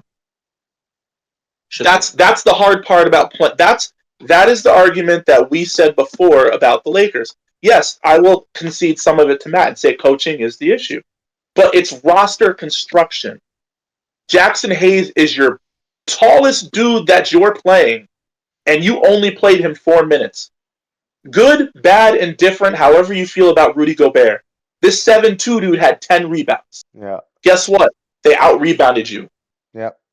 He doesn't need to score. He just has to get rebounds. And play defense. Yeah. And play defense. Whatever lackluster that is. That is the difference in this series. They don't have rebounding. LeBron had what? LeBron had 12, I put think, today? Vanderbilt in, and he'll get you rebounds. Like, the guy is a tall wing defender. Like, JJ Redick, come on, dude. Put him in the game. He'll guard Naz Reid. He'll box out. He's 6'8". Well, You're he's playing 6'8". You're playing what's his name? Gabe Vincent, who's 6'2", more minutes than somebody that's 6'8" and is actually good at playing defense. Gabe Vincent's in there strictly for his scoring, and he isn't doing anything in 13 minutes, 0 points. You know, and that's going to be the issue that we see going forward. Again, I'm not saying it's not some coaching. I conceded that, but it's personnel. That's where a lot of the issues from the Lakers will stem from. It's your personnel issues. There's a reason they made the trade for Mark Williams. They didn't have a big guy after they let Anthony Davis go. We can look at Anthony Davis and say he was an aging this, aging that. But when he was on the Lakers, their biggest issue was they didn't have enough offense. We didn't question their rebounding. They have Luka Doncic. We're not really questioning some of their offense. We think they need more, but we have a ton of questions on their rebound because you can't be reliant on LeBron to get 12 rebounds and Luka get 10 rebounds. You need to have somebody's in there who's in there to get rebounds. Yeah. And Jackson Hayes, at this point in his career, his young career, is not that person. Hence, he only played 4 minutes. If I'm the Lakers, and this is the last thing I will say on it, you need to look at your roster over the summer, and you need to revamp. You need to get Dalton Connect in the damn lineup. The way that the Mavericks were built was built around Luka, so we didn't have any of those questions. We have a ton of questions on this Laker team. And it's going to get them out of the playoffs. If they come back from 3-1, great. But if you do make it to the NBA Finals, or not even that, if you do make it to, the Western Conference Finals, and you can't out-rebound Minnesota, I don't know how you feel you're going to play that well against OKC. Or even Golden State. Who's got your number. So, that's my last thing. I know we were a little overboard on that. Again, that's the passion Matt and I have about this. But it is what it is. So those of you listening, that's what you guys get to experience on my end, because I get to sit back, let them go at it, and I can just like popcorn. Anywho, Mr. Baywood, are you ready to talk some ice? Yep. Awesome, man. Because I want to skate into our next topic. Sorry. We're going to talk about disappeared. That's okay. Apparently it didn't. Listen, my French teacher always said better late than never. All right. That was only my attendance and my homework. All right. Stay in school. But 1 week into the NHL playoffs, Matt, want to get your take on what you've seen so far, who has impressed, who has disappointed, and if we still feel comfortable with the picks we've made last week or 2 weeks ago when we started talking about the ice. So I'll let you go from here. Hold on 1 second. I'm just bringing up because there was one game last night that I was watching. It was the Maple Leafs versus the Senators. Senators were on the brink of being swept, and they ended up winning in overtime last night. I got to watch the majority of that game. It was the third straight overtime game in that series, too. Yeah, it's been a hell of a series. Like the fact that the fact that it's 3-1 doesn't really explain like how physical the series has been and how close it has been. And similar to, Detroit and the Knicks, like the 3-1 record doesn't show how the series is going at all. The Senators just haven't gotten it done. I mean, the Maple Leafs, I don't remember who picked them to go pretty far in this, but I mean, they're a 1, right? So, but Ottawa last night, there was a sick play that I'm going to try to describe at this point where Gaudette and Zub are coming up the ice, and Perron's just like kind of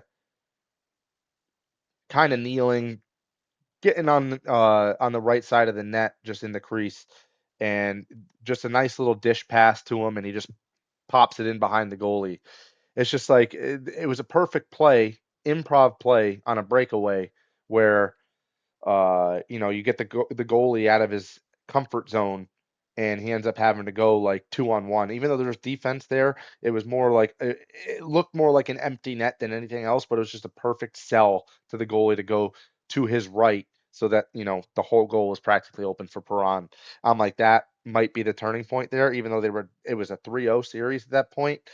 I thought, Ottawa's grit in they could have just laid down, but no, they fought through another overtime. They finally pulled one out. We'll see what they can do there. Another series that I was impressed with so far is the Golden Knights versus the Wild. I didn't think the Golden Knights were, that good, but I also didn't think that, Fleury was going to be able to, get it done for more than 2 games in this series. And I don't even think he was in last game, but they lost in overtime. But just being the series is tied up 2-2, I'm pretty impressed. And lastly, it's been somewhat of a high scoring series, but I'm still on my bandwagon with Washington. They look great.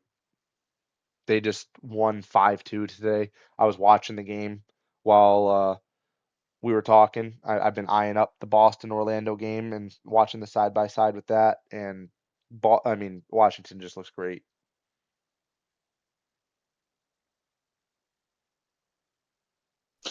Yeah, man, I don't disagree. Washington won 5-2 today.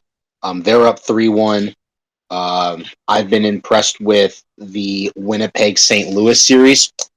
I believe Winnipeg got out to a 2-0 lead early in the series, and since they've gone to St. Louis won 5-1 today, and then I believe it was Thursday they won 7-2. So the 2 games in St. Louis they scored 12 goals. So hopefully they can maybe carry that momentum. I think they're going back to Winnipeg for Game 5. So that will be interesting to see. And yeah, that Toronto-Ottawa series has been a lot of fun. 3 straight overtime games in that series. And I did pick Winnipeg to basically win the whole thing. So hopefully they could win. They're actually going to probably kick off now. Game 4 is in Edmonton, so I hope I don't sound too wrong with that pick I made last week. I'm going to stick with it. The real playoff, the first round is now, but the real intensity is going to pick up in the second round because we're going to be seeing a lot of great matchups. But, absolutely. And correcting my point before, Fleury is now the backup goalie in the playoffs. Oh, he got replaced? Yeah, Gustafsson, I think, is playing. Mm-hmm. Mm. Yeah, 91.3% save percentage. Fleury's, on the older side, so it's just good to have some veteran backup there, especially when you're like the most winning or second most winning goaltender in the NHL of all time. So, Sure. He's a future Hall of Famer. We can't not talk about the Avalanche Dallas series because that has been something to watch too. They did just get donutted last night, I think, but I didn't get a chance to watch that game. 4-0.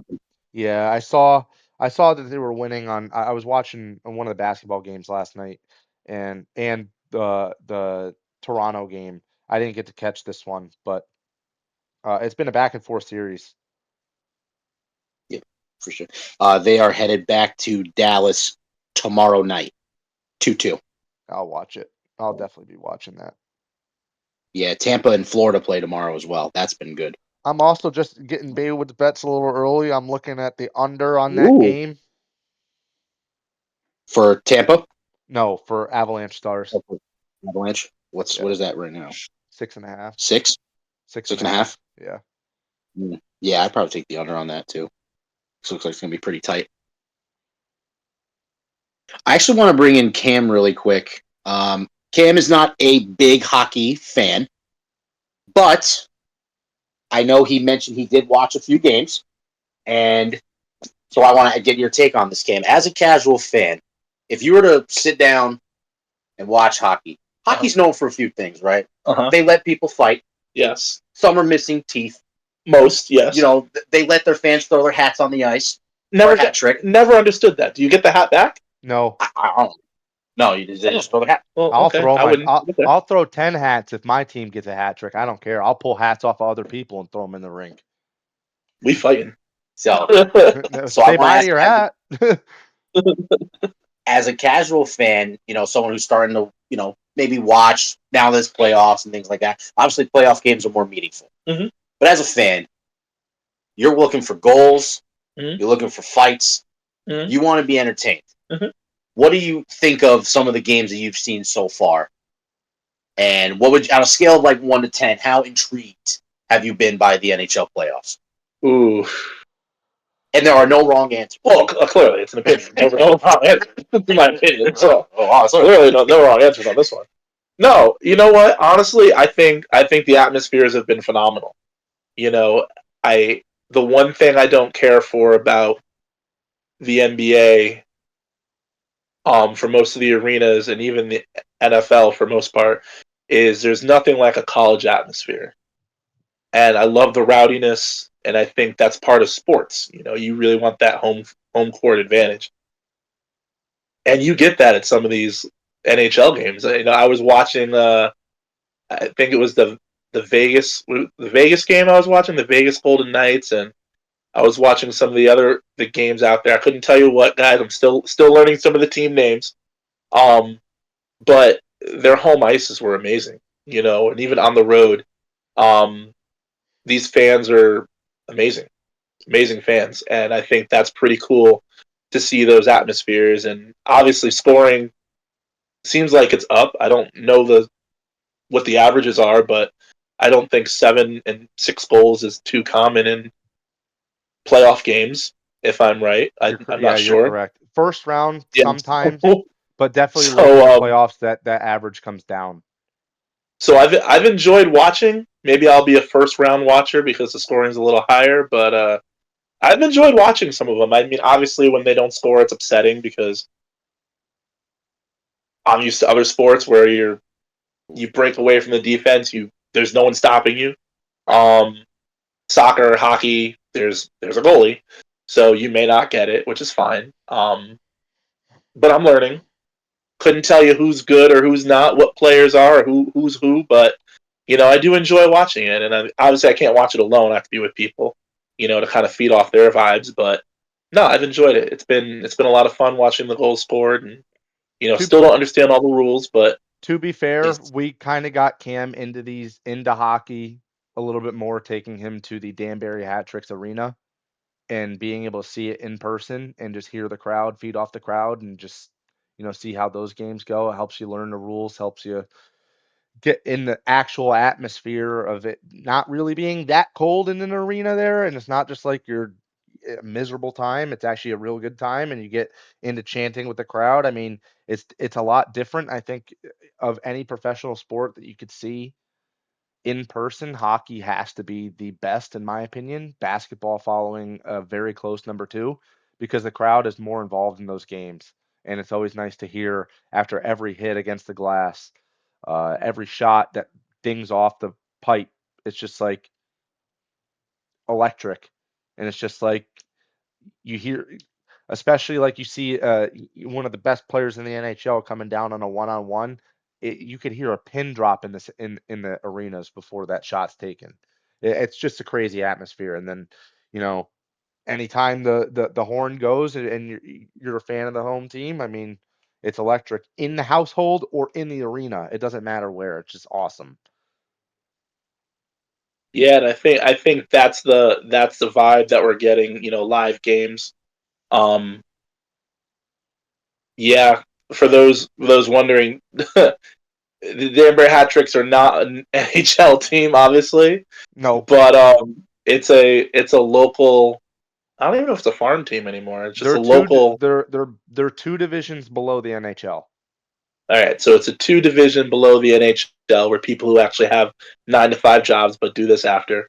No, it's fun. You know, we get a lot of people at the games who have a lot of pride in it. I think they've won their conference several times. They won the championship not last year, not this year, but I think last year. But it's a lot of fun, and I think if obviously it's hockey's hockey in that sense. So if most of them, if I have that much fun at that game, I'm quite sure I'd go to a major league game and have fun. However, Danbury is a lot cheaper ticket wise, so I don't know if I'll be going to a major league game anytime soon. Especially because the 2 places to go around here would be Madison Square Garden or the Boston Garden, and I'm sure those are not cheap. But They're not yeah, as no, pricey as you would think. But yes, you're still sitting up in the Matt, nosebleeds. I'm paying $15 to go to Danbury. I don't think am I getting $15 to go to a Ranger game? You Might get could. $15 for a pretzel. I might get a beer for $15. Yeah, But you would get a beer for $15. That's actually exactly how much that costs. exactly why I don't go. But I'm cheap as hell. Be sneaking nippers in. Oh, we did. But Barry Surratt. don't know. They don't know about that. But yeah, no, I've enjoyed hockey so far this year, and I'm excited to watch the rest of the playoffs. I couldn't tell you who my picks were. I don't remember, but I've enjoyed watching what I've watched. Okay, I'm gonna pick a. So you're not really a fan of a team, are we? Is it too early for Cam to make his allegiance to a team? I might just pick who got the coolest colors at this point because I don't know any teams. That's a good reason. Fun If I story. was I know going to it's go not real. color-wise, I would go with Dallas. Or the Florida Panthers. They got cool uniforms too. And they're in Florida. It's warm down there. I mean, I know my friends are Washington Capitals fans, but Disgusting. and I know my boss is a Hurricanes fan. It looks like they won today. ain't He'll be in a bad. good mood tomorrow. I feel like Hurricanes if there's any are the team former that Hartford you would Whalers. pick, it would be the Carolina because they were in Connecticut. Yes. Oh, well, I didn't know that. I did know that, actually. The Hartford Whalers, right? Yes. Okay, cool. I did know something. All right, so Cam is unofficially now a Carolina Hurricanes fan. No, don't do that. I don't want comments about me. The Battle of Florida is also happening right It'll now. be a... No, I'll just be... You know what? I'll be a bandwagon fan for whoever wins right now. I think I can get away with that. At least for this year. Hey, sweet. I root for whoever I have money on. So, even because my Flyers stink, but they're poo poo. But that's all right. We'll bounce back. Listen, we already got one championship this season. We're all right. We'll be okay. We'll be all right. Anywho, we're gonna transition into one final topic. A little bit of a maybe not controversial, but definitely something to discuss in terms of reporting sports. For those of you who probably already know, Shannon Sharpe is in a little bit of a situation. He is facing a lawsuit, I believe actually 2 accusers now, of some misconduct, SA, potentially, etc. These are not criminal allegations, they are civil suits. Mm-hmm. But we want the conversation more to focus on these sports outlet companies, if they should be doing more to either A, support their employees, or because for basically, Ray, I should preface this. Sharpe is stepping away from ESPN for the time being for this to play out. And I want the opinion. I'll start with Matt first. Is Shannon Sharpe stepping away from ESPN the right thing to do while it's still an ongoing investigation? Do you think ESPN and or the parent companies, should they do more in terms of removing him from the air, or should they be more of a supporting figure and keep him on TV or whatever? Just want your opinion on that. The big kicker is, I would say if it was at Fox, no, but being as ESPN and they're linked with Disney, that it's kind of hard when you're the new face of that company. I mean, we all watched Undisputed for Shannon Sharpe, but Skip basically owned that show. And Nick, I feel like you have to say something about Skip, so I'll just leave that for you. But you know, when you're with a company that's you know hand in hand with Disney, I believe they own ESPN, but Yes. they don't want that on their reputation. So it was more of a mutual agreement to step away. He probably sat down with the executives and whatnot, or had a phone call with them and just like, listen, I plead my innocence, but it's probably best for both of us to not have this negative, uh, media portrayal. Let the the facts plan out, and then I'll hopefully resume when it goes my way. Mike, do I think that they should support them more?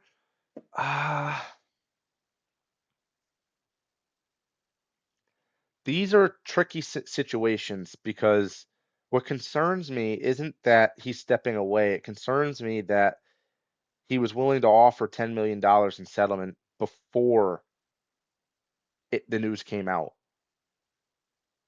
What are you settling for if you're innocent early? So in this It's a very fair situation, question. I don't know. In this situation, I don't think that there's any. I think it's more on Shannon Sharpe. I think that if he is found innocent, that ESPN should welcome him back because the guy is phenomenal on First Take. But I don't know him. I wouldn't think that he's a type of person like this. But just being as big of a star as he's become. But again, I don't know him personally. I can't speak for him, nor would I speak for anybody. So I'm gonna say at this juncture, it's more on him to. It's more on Shannon than it is ESPN for support. No, that's perfectly said. Cam, I know, we discussed this a little bit prior to coming on the show, trying to get updates as to what exactly is going on. Yeah. In terms of, when this possibly could have taken place, compared to it coming out now and things like that. But kind of the same thing, is him stepping away, even on an interim basis, is it the right move? Should a company or a network maybe stick with their people until things come out? Or is this the right approach? What do you think? It's hard to answer that question because I think at the end of the day, there's so many questions that we have when stuff like this comes out. And I think the best thing that, a company can do is you kind of have to take a step back. You don't want to be all in on your person and find out that you were wrong. Mm. It's always better to ask for forgiveness than it is to, you know something's wrong and side anyway. Or, you know, he didn't do anything, and then all of a sudden you let him go, and you have to ask for forgiveness. I think it's easier to do that than it is to have to say, "Oh, you did something. Oh, well, we're sorry that we supported." No. So ESPN's owned by Disney. No matter how you sugarcoat it, when people think of Disney, they think of families and they think of little kids. They think of the mouse. In this scenario, I don't know the whole story. I know we've talked about some of it, which can get pretty, we'll say, dicey when it comes to speaking on topics like that. I think stepping away from ESPN is the right thing to do for him. Even if he's found innocent, there's going to be a whole group of people who, because his name was even brought up in that category, are going to boycott and not be happy. And, we don't care. It was paid off or whatever. I was with Baywood this morning, and what he's saying, like, why are you offering 10 million?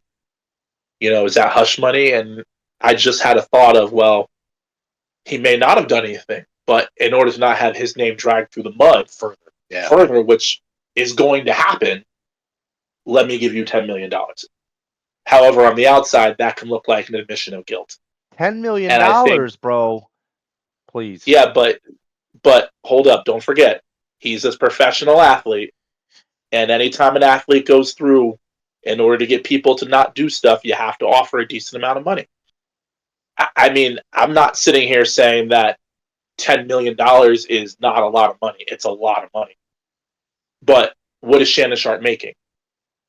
$10 million for him. He was about to sign a $100 million contract. Yeah, with ESPN, right? Yep.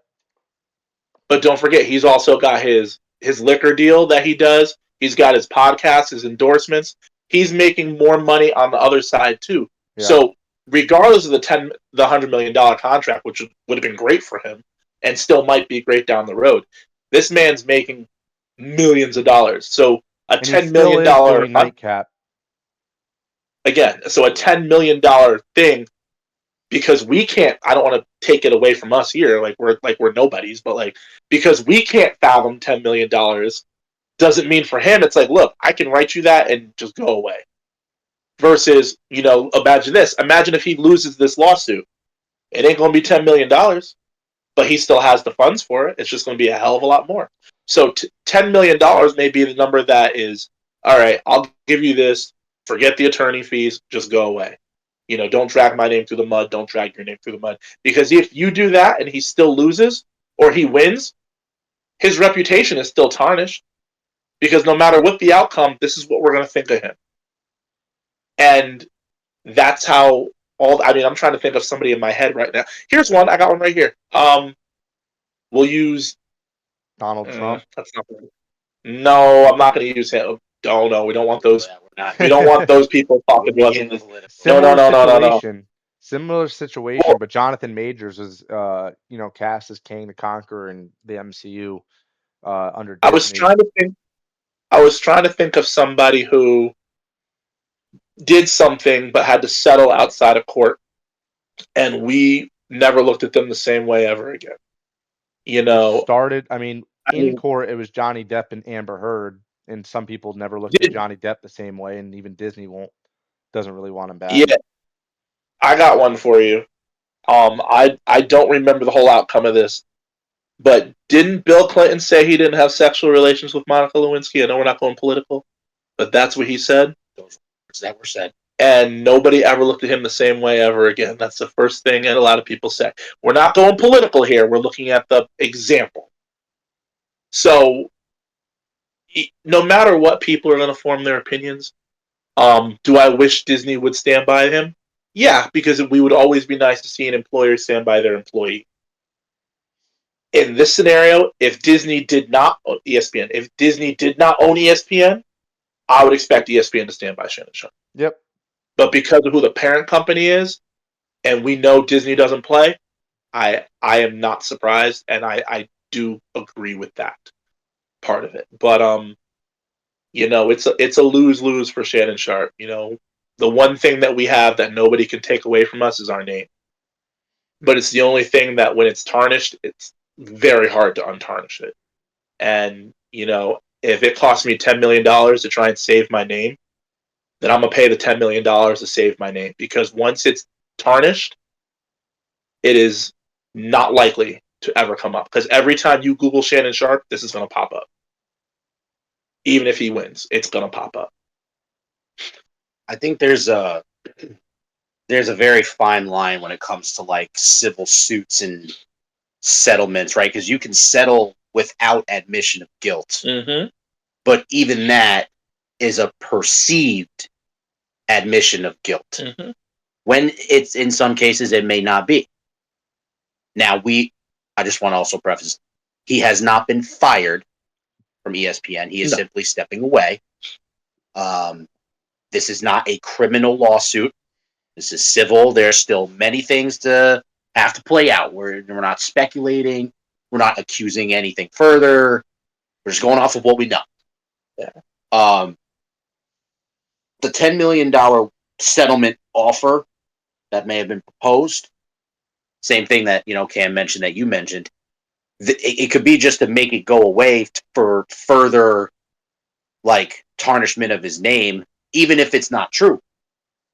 The damage has been done just from, and it's almost like we're in a time, and I'm not trying to get political, I'm not doing none of that, but the accusation itself seems to be enough for tarnishing a name, or the cancel culture thing. It's kind of like, you're still innocent until proven not. So I do think the right thing was done for him to at least step away from a business standpoint, right? Because if we stick with him and something bad happens, now we look bad. Mhm. If you're Disney, Here's can't have my that. here's my view on like Yep. I don't want to bring up the Diddy thing, but Oh, boy. Jay-Z's sort of tied into that, Jay-Z, and he was, Mhm. accused with this whole thing, and he said, "No, hell no. I didn't do any of that." And, he stood by it. They end up dropping the charges, and he countersued for defamation. You could go that Yep. route too. And interestingly, I believe it's the same lawyer Yep, it's the same that lawyer is representing the accuser, Mhm. the from one the who's accusing Deshaun Shannon Watson Sharpe. case too. Mm. The So guy, it's this very is his thing. interesting. Yeah, very interesting situation regarding all of that. Who I was the hope, because blonde I am. lawyer? Who was the blonde lawyer that what was it, the Menendez brothers? Like Mhm. try to get Mhm. off, they tried to get she tried to get the brothers off on either,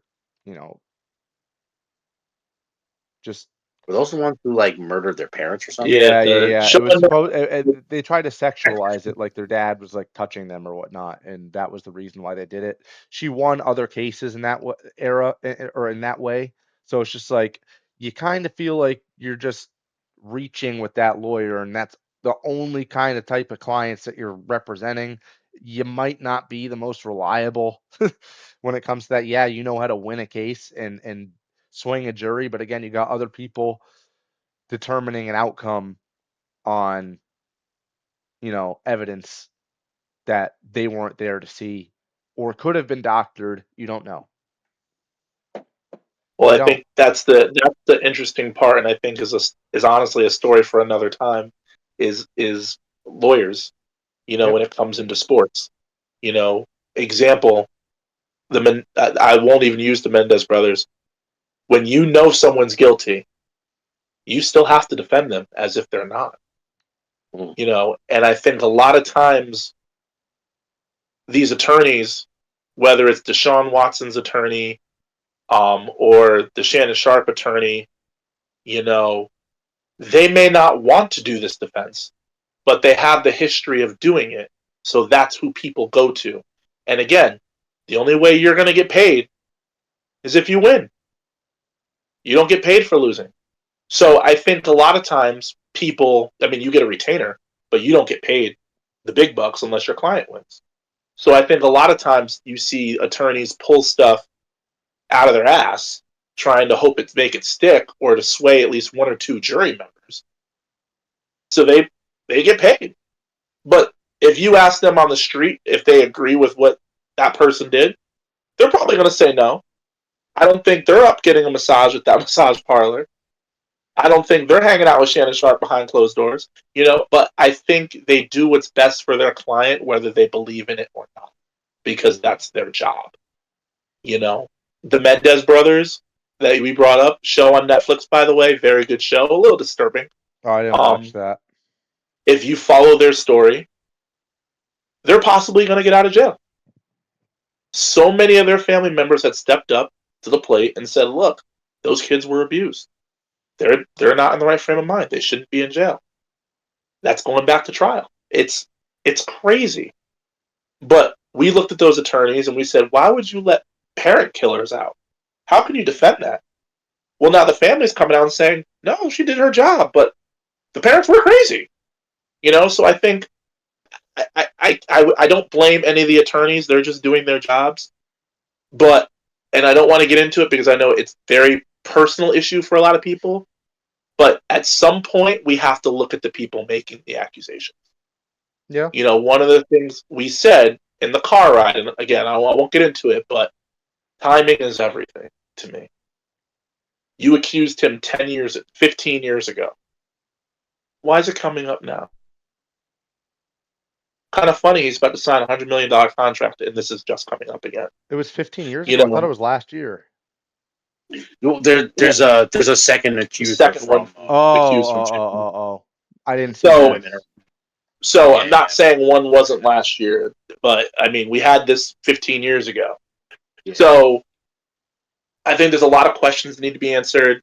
I'm with you guys. I don't think Disney's able to do anything, but I will say this. I do not believe that it was simply, I will step away from Disney. I think he was, if you're in the corporate world, you know this, voluntold. Yeah. It was recommended. It was voluntold that he step away, because if Disney told him, that's going to look like Disney doesn't support it. If we're telling you to volunteer to take time off, all right, we're volunteering you to step away. And they got to report to shareholders. And they got to report because he's on a network. If it was a Disney movie, all right, or a Disney show, yeah, it would suck, but it's not as much. We pull it. They're not dropping ESPN, one of the highly biggest television networks in the world, in every country. So you got to volunteer them to step away. So that's where I am on that. Not trying to offend anybody out there who's upset with Shannon Sharpe, but I think we got to ask our questions too. I don't think athletes should get away with anything either. But if the man didn't do anything and he's just trying to clear his name, and if he's got to pay money to do that, then I'm all for it and behind him. I don't think we should look into it as more than that. If he did something and it comes out that he did do something, then okay, He needs to be held accountable. Then he needs to be held accountable. And you can't buy your way out of it. The way just like Diddy isn't buying his way out of it. You have to go to jail or take the consequences. The average Joe Blow would. Superstars and athletes are no different. Absolutely. Yeah, that's well said, man.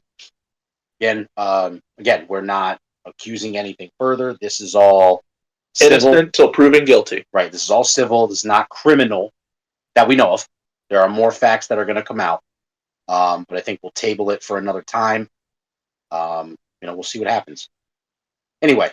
Just one more question on that. Why, if she's accusing of rape, why aren't you going for a criminal and civil? Like, why aren't you going for a payout and jail? Well, one will come with the other. One will come with the other, but I would assume she's going for the money first. No, I would assume double jeopardy. If you, and I believe it goes with rape too, double jeopardy with the same person. Oh, I have no idea. I would assume. I believe it is. We meant to look this up, so don't anybody kill me. But let me speak first, and we'll figure it out afterwards a little bit. Or they'll talk about it tomorrow, or on some sports network. If he's accused by this person, and it doesn't come out that way, I do not believe she can turn around and accuse him again. If we make it civil, and all the facts come out and it can be federal, then you can proceed that way. But we can't do it the other way and go this and then we can go criminal first, but we can't claim, and I hate saying the word and I'm really mad I want to say it. I'm going to say it. We can't claim rape and then claim rape civilly if it didn't work federally. Yeah, criminal. Criminal. It's criminal no matter what, but we can't have it on a criminal level and then say, well, that didn't work. We're going to make it civil, so we still get something. No, I don't believe you can do that, and I think that's why they're starting small, so that we're not small. They're starting at civil, so that no matter what, if they find something, it can go criminal. But you also get the chance of a payout, which is, I hate talking about this, a payout and a settlement if they don't want to do that, which is what he's offered. Maybe they don't like the amount. Maybe they have something. Maybe they don't have something. We don't have the facts. But it's better to start small and work your way up in that sense than to start big and then have it blow up because you can't go back. Because if you go back, I think all you can claim is, what's it called? Damages. Like, my name was dragged through the mud, I can't do this, I can't do that. And then that would be where a jury or the judge has to be swayed, but they very rarely win that after you cried wolf and it didn't work. Again, Sorry to make it sound that way, but I believe that's the scenario. I'm not a lawyer, so I have no idea. I watch a lot of Law and Order. Law and Order. Just kidding. Dum. No, but I think that is it. I don't think you want to go backwards. You'd rather go forwards, and probably the amount of evidence too. It might not meet a big criminal Or like the statute. the statute. Maybe. I mean, I don't know the statute. That's why I Yeah, I have hesitated no to bring that up. I think it's so many years, but again, we also don't. I don't know how old these women are either. I have no idea. Yeah. But anyway, we're gonna find out one way or the other. Yes. How this is gonna play out, because there's a lot of money involved. There's a lot of publicity involved. This is gonna be talked about for sure. So, we're gonna, hold our further reservations for a later time when we have more information. With that said, we'll get into our last few segments of the show. We're going to transition into Baywoods Bets. I know, Matt, you kind of mentioned a few that you were looking at already. Is there anything that you want to lock in for our viewers at home that may need to pay rent by the end of the month? I or would take the week? under 6.5 on that game I was mentioning before. Just to, Avalanche and Stars. Yep. Right. Okay. Also, just this is sort of just a FYI for you, Nick. Is Trevor Moore from the Kings just ripped a nasty shot against Edmonton. They're up 1-0. It's funny that you mentioned that, because I picked the Kings to win the Stanley Cup. Yeah, that's looking pretty good, Edmonton. Did you pick It's a the good Kings? call there. I thought you picked Edmonton. No, I picked the Oilers, but I was trying to Jedi mind. I was like, wait a second. I actually on Fanatics, love Fanatics Sportsbook, by the way. We gotta get some sponsors. I'm signing up for it for you, Nick, right now. Send me the link again. I will. I got you.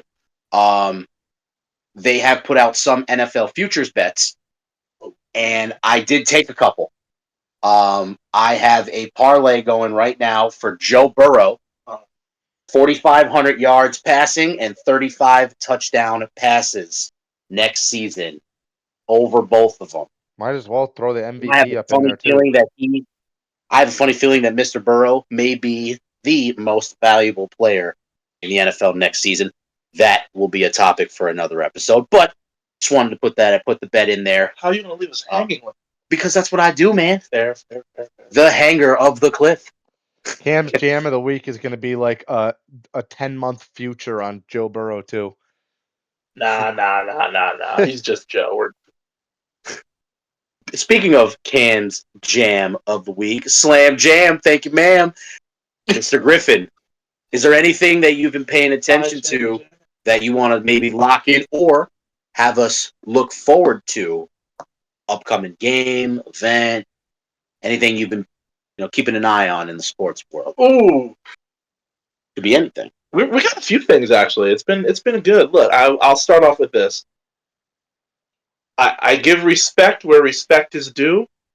I will say the Mets have some home games coming up. Ooh. If you are a Mets fan, they have a very good home record. Ooh. So if you're trying to go watch a W, chances are they're going to win a home game. I think they're like 13-1 or 13-2 at home.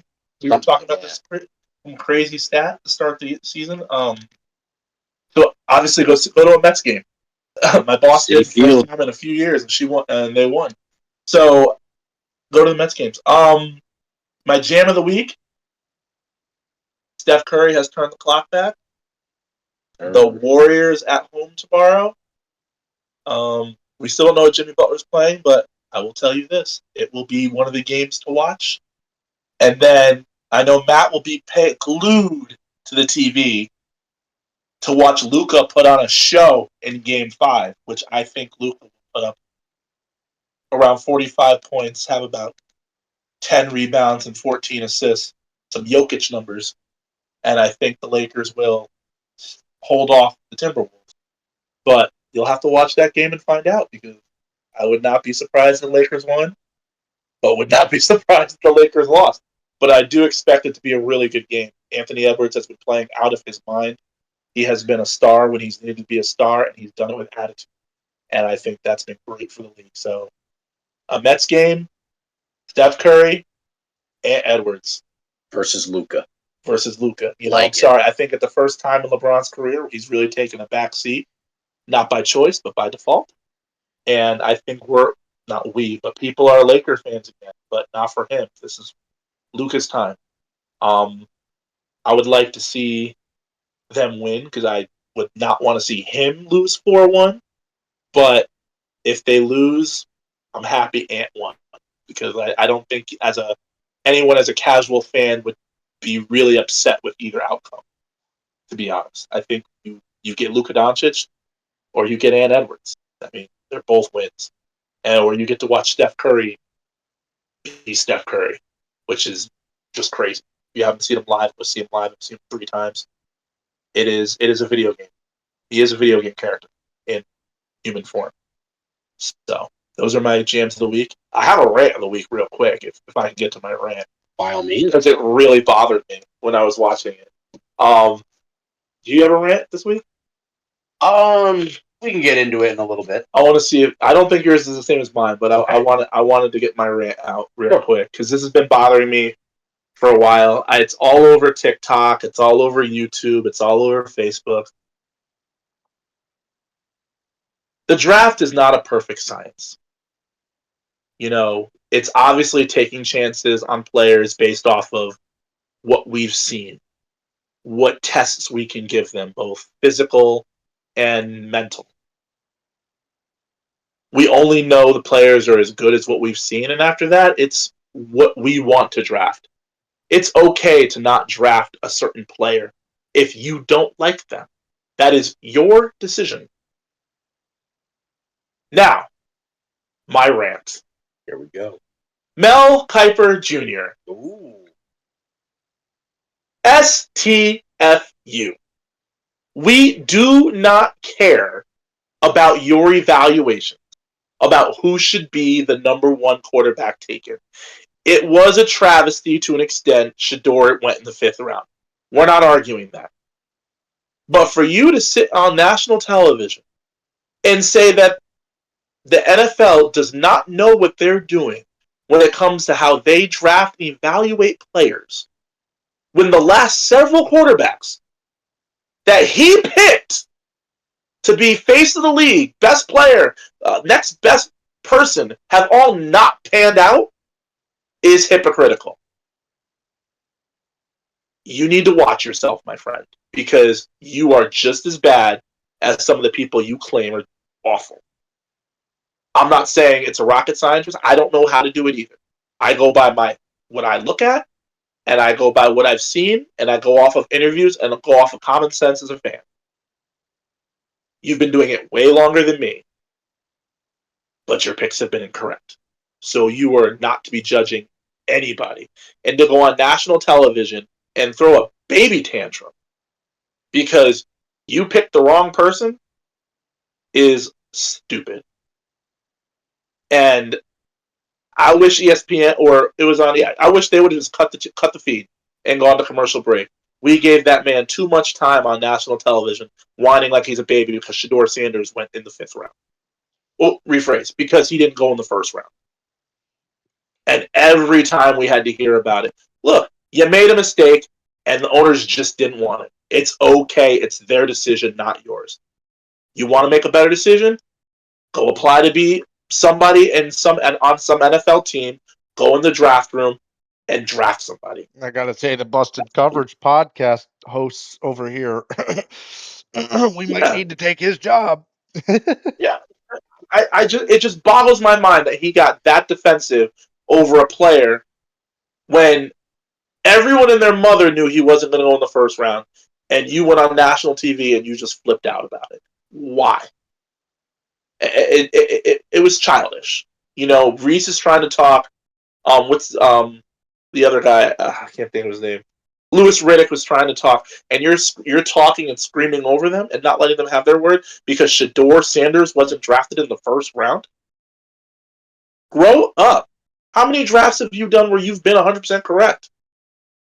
You're the same person who said Johnny Manziel was going to be a future player for years to come. I'm sorry, is he still in the league? Nope. We can go down the list with his best quarterbacks. Let it go. Just adapt, move on. But that really bothered me this week. I've never seen an analyst just freak out on national television because he didn't get his way or his draft was not correct. To me, he and Todd McShay used to go back and forth, but this was a little bit much. And I don't know. ESPN, Disney, his time may be coming to an end. Just saying. It may be time to look for something else. Rubbed me the wrong way. That's my rant.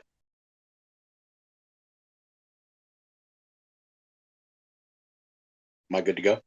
Yeah, I'm done right now. I'm sitting over here fuming. I'm cooling the floor down. Cool. Mute me and let me go. I'm so upset right now. All right, so just to clarify a few things for those of you who may not know, the acronym STFU stands for Shut the Fuck Up. So we're telling Mel Kiper to shut the fuck up. I wasn't gonna. Please subscribe. I wasn't gonna swear, but that's okay. Mel Kiper, please subscribe, but also shut the fuck up. All right, so it's my turn. So I was actually going to mention the same kind of thing, but not Mel Kiper. I got somebody else to talk about because, man, I got to tell you, I know much of us don't watch Fox Sports 1 or Fox Sports shows for the most part. Mm-hmm. There's a gentleman by the name of Emmanuel Acho. I don't know if you ever heard of him on Fox. I wish this was a joke, what I'm about to say. But describing why Shedeur did not go in the first round, he's still a little bit of my thunder, but I want to add a little fuel, little lighter fluid to this dumpster fire that is Shedeur Sanders. Emmanuel Acho on national television said, quote, maybe not quote, exact quote, but Shedeur Sanders did not go in the first round because he made himself distasteful to the palate of the decision makers in the NFL who happen to be white. End quote. This is what Emmanuel Acho said. Now, I am not saying that I am white, but I have physical traits that would make me appear white. If that makes any sense. I'm white. So I know a thing or two about what on the Michael Jackson skin blotching thing. I didn't. No. I haven't met you before. I don't know. There is not enough bleach. No. So I know a thing or two about what is tasteful to the palate. All right. Wine and cheese. Sliced apples with caramel dip. These are things that are tasteful. But for Emmanuel Acho to be such an empty-headed dumb fuck to say that the reason Shedeur Sanders, he made himself distasteful to the palate of the white man as if he's just an item. It's ridiculous. And the big problem is that he sniffed Joy Taylor's asshole too long and it killed all his brain cells. And the fact that he got to wear a Philadelphia Eagles uniform makes me sick. This dude is a dumb fuck who does not deserve to be on the air. And he is paid handsomely to make statements like that are just so out of left field that it went over to Green Monster and Fenway. I was stunned. I could not believe. And you know what's funny is that they didn't mention the guy next to him was Chase Daniel. Mm-hmm. Long-time backup quarterback in the NFL. Long time in the league. And you know what Chase Daniel said? He brought up real reasons why Shedeur Sanders was not drafted in the first round, such as he has a very long release. He does not have optimal velocity. He has average athleticism for the quarterback position. He's a 500 quarterback. He takes too many unnecessary sacks. You know what Emmanuel Acho said? He pulled the race card. When are we going to look at the merits of a player? Maybe Shedeur Sanders is a prick, and that's why he didn't get drafted. Maybe his interview sucked. Multiple teams reported that they did not have great interviews with Shedeur Sanders, going off of Cam's point. They don't like him, and he's not that good. But hey, the palate, the caramel dip, the cheese and the wine, that is tasteful. It was just ridiculous. I'm sorry. I had to get it off my chest. Just to throw this out there, it's really funny that Sam Acho said that about, owners. Excuse me if I'm wrong. We're talking about the Cleveland Browns owner who signed Deshaun Watson during his little dilemma, who is also a African American quarterback. So are we really looking at the race card here? And oh, by the way, if it was a race thing, and I hate getting the race thing, guys, and I'm sorry, please listen to our episodes after this, but a black player, African American, whatever you want to call him, however your upbringing is, went 1, 2, and 3. Correct. To 3 different organizations. Yes. If race was the problem, we could have taken a white player in any one of those positions, whether they were good, bad, indifferent. The best black quarterback went, the best black cornerback went, and the best black edge rusher went. If the best ones went, they just happened to be black. Correct. We sat up here and we looked at other players and we said, hey, this is a very good player. We didn't look at race. I will say it again. I think Jack Sawyer has the potential to be one of the best players in the draft. White guy out of Ohio State. What do I care what his race is? He put up great numbers, did what he needed to do. Do I think he got to the NFL because he's white, strictly? No. Why those comments would be made on national television, you just set everybody back dozens of years. You know what? You host it, go away. But I just don't think there was any thought to what he said. I think it was a comment that was made, and I don't think he thought about it. And now that we can dissect it, he looks like an idiot. The only thing that was distasteful is him, his sense of fashion, and his opinions. He does not deserve to be where he is. That's just my opinion. I think he's an empty-headed dumb fuck. But I happen to like Emmanuel Acho. I'm not going to lie. I do like him. This was a comment that I did not appreciate. Again, you're blaming the NFL owners for someone just being a jerk. Anyone who watched the draft and every time the camera... First of all, if you don't think he's a prick, I'm sorry. Go on YouTube, and after the first round ended, Shedeur Sanders basically addressed the group of people he was with. Listen to the tone that this dude used. And I get it. It's only going to help me get better. I get it. But listen to the language. Listen to how. Listen to the volume. Is it sincere? Damn, I really wish I was drafted. Is it, you know what? This is going to motivate me to get even better. Is there anger? No. It's a I don't care. I was supposed to go, but didn't. You got kids. Baywoods brought it up earlier. You got owners' kids pranking this dude because they feel he's a joke. If we can all see that, owners can see it, players can see it, why can't some of these announcers see it? And that's where I am. Look, I get it. Deion Sanders was a great player.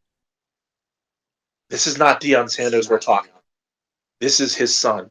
What has his son done without his dad? What has his son done without the Heisman winner?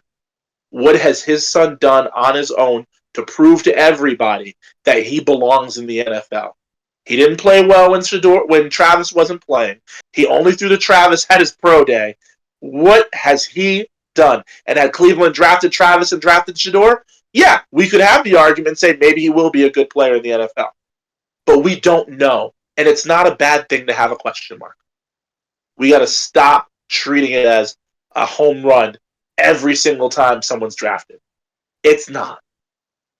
There's more flops than there are success stories. We have more players that aren't drafted that do well sometimes than number one overall picks that we have that have these outstanding careers, a la the GOAT, as of right now, possibly. Was Tom Brady drafted 1? No. 2? First round? Second? Third? No. Fourth? Fifth? Then it shouldn't matter. You dictate your own career. Shouldn't matter where you're drafted. You should be appreciative of the fact that you got drafted because there's thousands of people around the world who would love to be in your shoes. Gotta be in his shoes. And Sam Acho, do better. Do better. Do better. Hope your mama calls you and tells you to do better. Just to add to this, just for like 2 seconds, because I don't want to drag it on too long, but Skip Bayless, not that we appreciate anything that he That's has another to say, one. he brought up the racial comment as well. Oh my god. It's like, dude, let it go. He's another one. He's another one. Yeah, he thought that he should be going first overall. It's like, dude, Skip Bayless should be put in a home. yeah, it seems like it. And Deranged schizo. And secondly, just because I don't want to give him any more time of mine, I don't really listen to anything that he has to say. I just happen my to stumble turn. upon that. Yeah, it's my turn. It's my turn. Slam on the. How about them cow? Yeah, shut up. Anyway, Brian Daboll is the famous. I know there's a couple of owners and coaches that met with him and said, and Shador specifically, and said that they didn't appreciate his, private meeting. Brian Daboll being the big one that I, heard about, where they brought some like entry package tape where it's just like a small preview playbook of, some entry level plays that aren't super complex and should be able to grasp pretty quickly. And he didn't take the time to read up on it, and when Dable called him out on it, he wasn't appreciated. Shador didn't like that, and Dayball's like, well, I don't like that you don't like that I called you out on your bullshit, so we're not going to take you. Because the Giants were arguably one of the favorites to land him, and they took Dart instead. So, And that goes to what everybody is saying also, and we brought up earlier tonight, and we brought up in the past. Are you good, or are you skating by on your name, and you have an expectation of being in the NFL as if it's a mandate and not a privilege? it's like a LeVar Ball situation. It is a privilege to be an NBA, a professional athlete. The numbers of kids who make it are not very high. And if you have a famous parent, the numbers go even higher. But most of us don't. And you can't rest on your laurels. You've not done anything at that level. You should want to have that drive and hunger to be there. And we see kids who just feel that because they have a famous parent, they're going to make it. That's not a shot by those of you who know me. I'm not making shots at Bronny or anything like that, or Bryce or anybody's kids like that. But I am making a point. Just because you wear the famous last name of somebody doesn't mean that that's a pass go to get into the whatever sport that is. You need to do the work. A wise man once said, "You could wear the shoes, but you ain't never gonna fill them." No. I know who said it too. So, that's it. So that's all I have to say on him. I'm glad the draft is over. Now we don't have to talk about him until training camp comes, and that'll be the question in the fall is which Cleveland player makes the starting quarterback role. He's gonna be really good now. Gatorade. That's all I'm gonna say. Anyway, I'm still dying at the fact he said wine and cheese. hey, also sliced apples with caramel. Hey, oh, actually, you know what goes great with wine and cheese too? I know this is completely irrelevant to sports. Honeycomb. Get on it. All right, I'm telling you, get some table water crackers, like some rosemary. All right, The show has drifted. you get honeycomb, wine, cheese, bro. I'm telling you, just as good, and it'll please every NFL owner. With that said, We can now move our show to the Food Network. yeah, exactly. Hey, Bobby Flay, what's cracking, kid?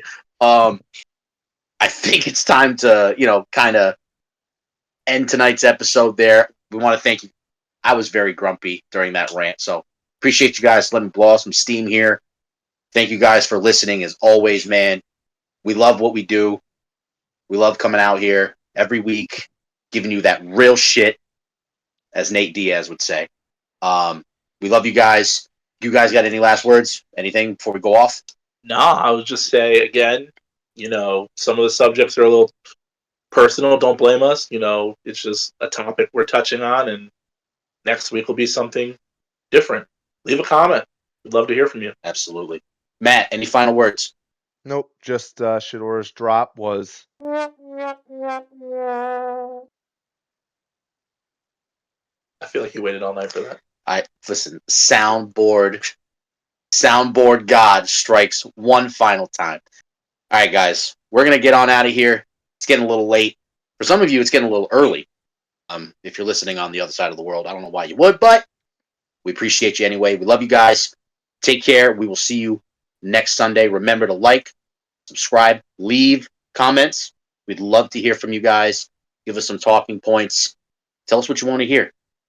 With that said, we're out of here. We'll see you guys next Sunday. Peace.